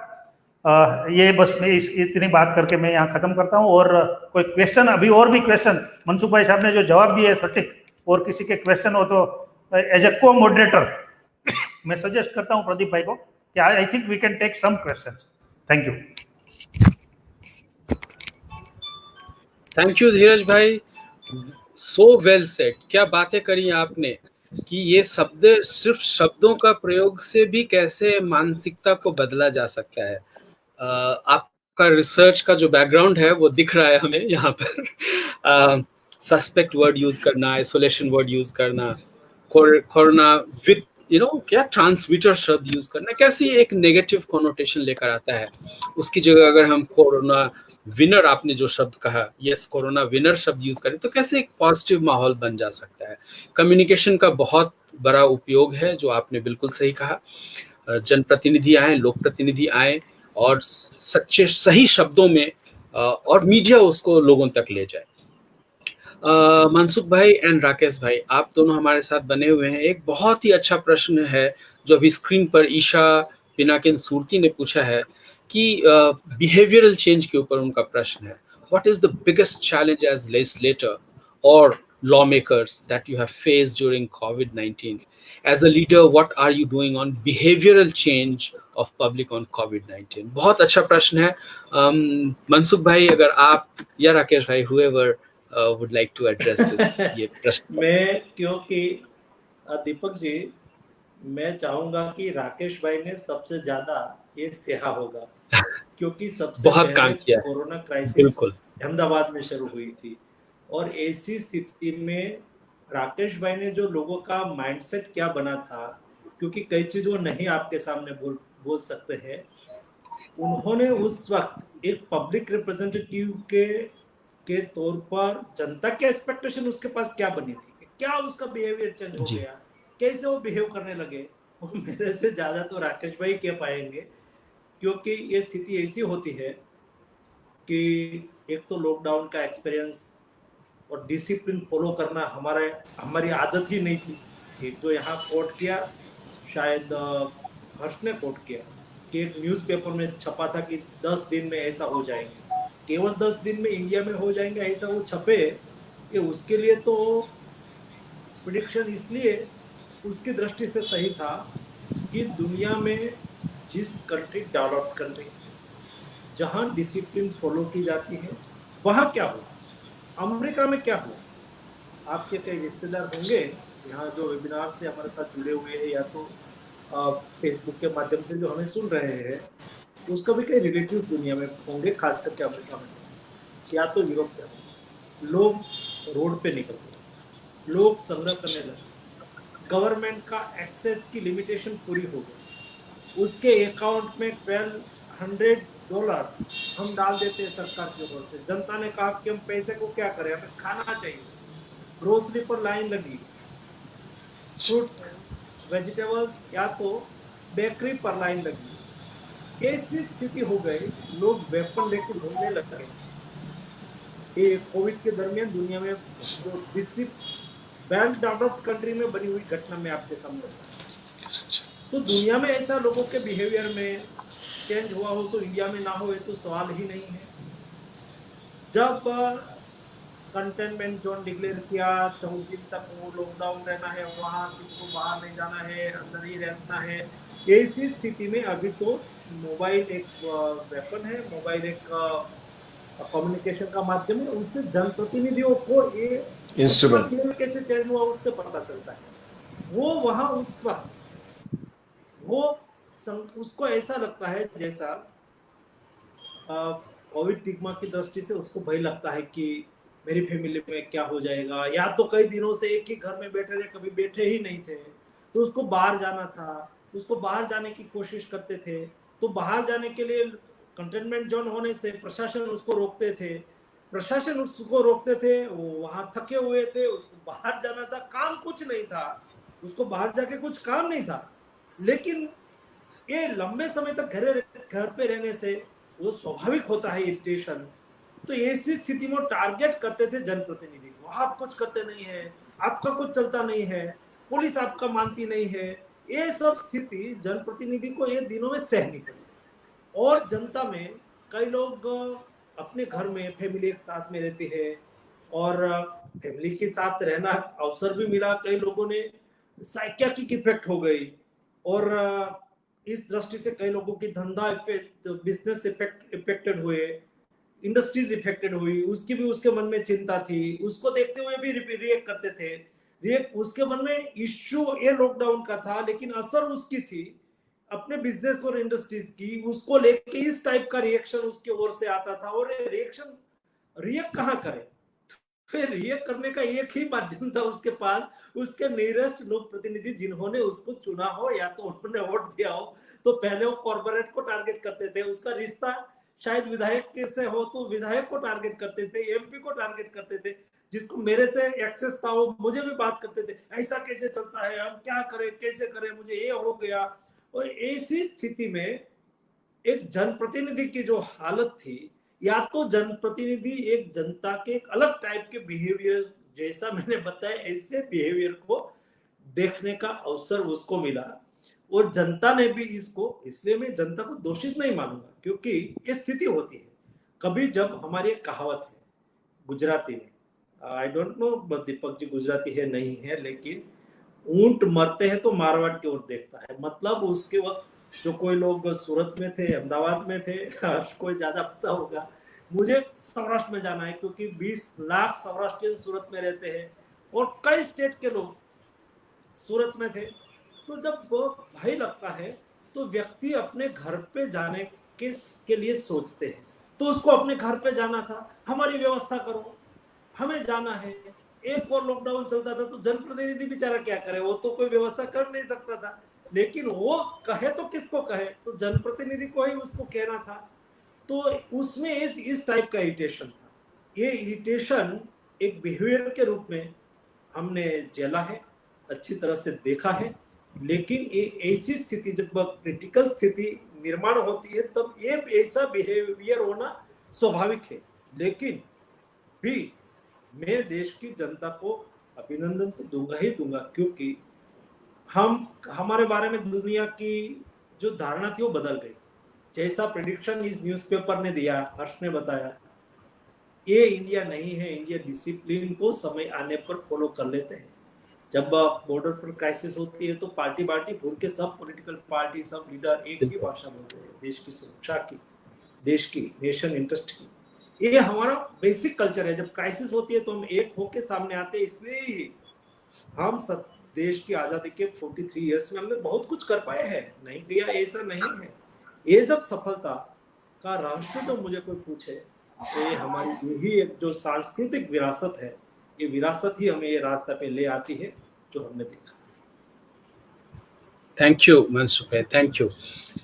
इस बीच राकेश भाई, आप कुछ जोड़ना चाहेंगे इसमें बिहेवियरल चेंज में? चूंकि जैसे मनसुख भाई ने कहा, आपने सच में बहुत काम किया, हम लोगों ने देखा, हम लोगों ने सुना, लोगों के मुंह से सुना है। राकेश भाई और आपके साथी लोगों ने बहुत काम किया। क्या किस ढंग से बिहेवियर, लोगों के ये जो बिहेवियर थे, जो कि मनसुख ने बिल्कुल सही कहा, स्वाभाविक है। घर जाना भय की स्थिति में, वो क्राइसिस की स्थिति में कौन नहीं चाहेगा जी।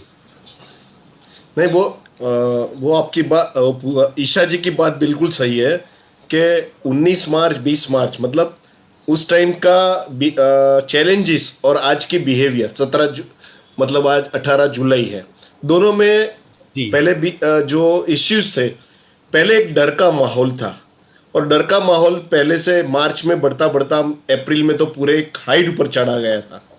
फिर इसके बाद बिहेवियर इसलिए थोड़ी चेंज हो गई कि जिस तरह से सरकार ने, प्रशासन ने और एक पॉजिटिव मैसेज जो धीरज भी ने बताया, वॉरियर वाला, विनर वाला, जो लोग हॉस्पिटल में ट्रीटमेंट लेके बाहर आते थे और अपना शेयर करते थे एक्सपीरियंस कि ये इतना रिस्क वाला बात नहीं है, सेफ्टी मेजर वाली बात है, तो इसमें से थोड़ी लोगों के बिहेवियर चेंज होने लगी।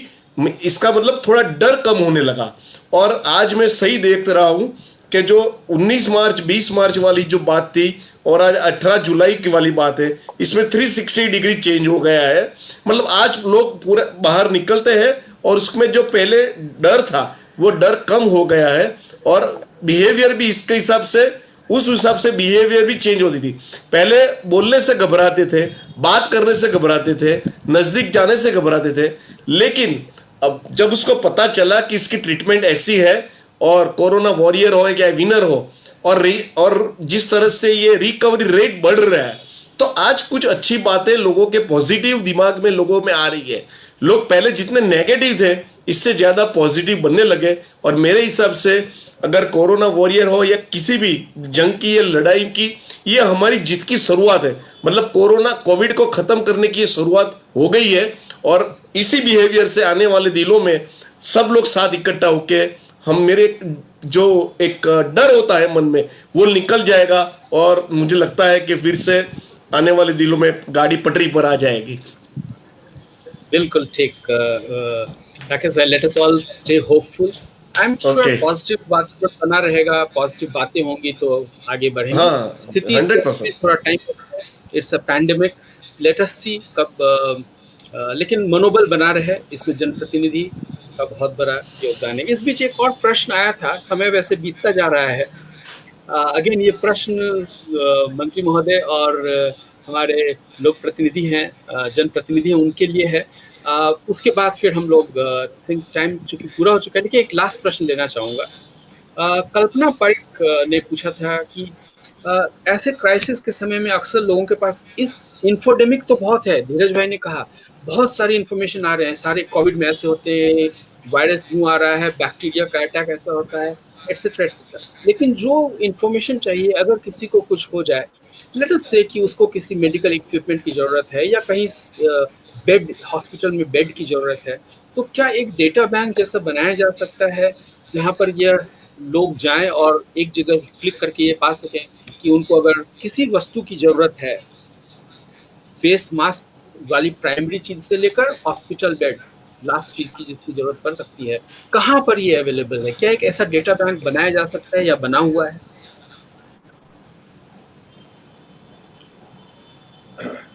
जो प्रदीप जी आपने कहा कि उसके लिए का डाटा बैंक हो, डाटा बैंक के अलावा कई स्टेट गवर्नमेंट ने ये व्यवस्था की है। हरियाणा गवर्नमेंट ने एक डिजिटल प्लेटफॉर्म खड़ा किया है। ये डिजिटल प्लेटफॉर्म पर अपनी कोई समस्या है तो रखते हैं। गुजरात में एक अच्छी व्यवस्था बनी हुई है, एक सेंट्रल सेक्रेटरीट में एक वॉर रूम ओपन किया है और उसका शायद कुछ नंबर भी है। ये नंबर पे फोन करके आप उसको कुछ भी इंफॉर्मेशन ले सकते हो। एक दिल्ली गवर्नमेंट ने एक डिजिटल प्लाज्मा डोनर प्लेटफॉर्म खड़ा किया है, जिसको प्लाज्मा चाहिए और प्लाज्मा डोनर के रूप में कोई डोनेशन करना चाहता है, डोनेट करना चाहता है, उसका लिए भी प्लेटफॉर्म खड़ा किया है। सभी स्टेट गवर्नमेंट ने अपनी अपनी ओर से कोई ना कोई प्लेटफॉर्म खड़ा किया है, जिस प्लेटफॉर्म के माध्यम से आप अपनी बात रख सके या तो आपको इन्फॉर्मेशन मिल सके।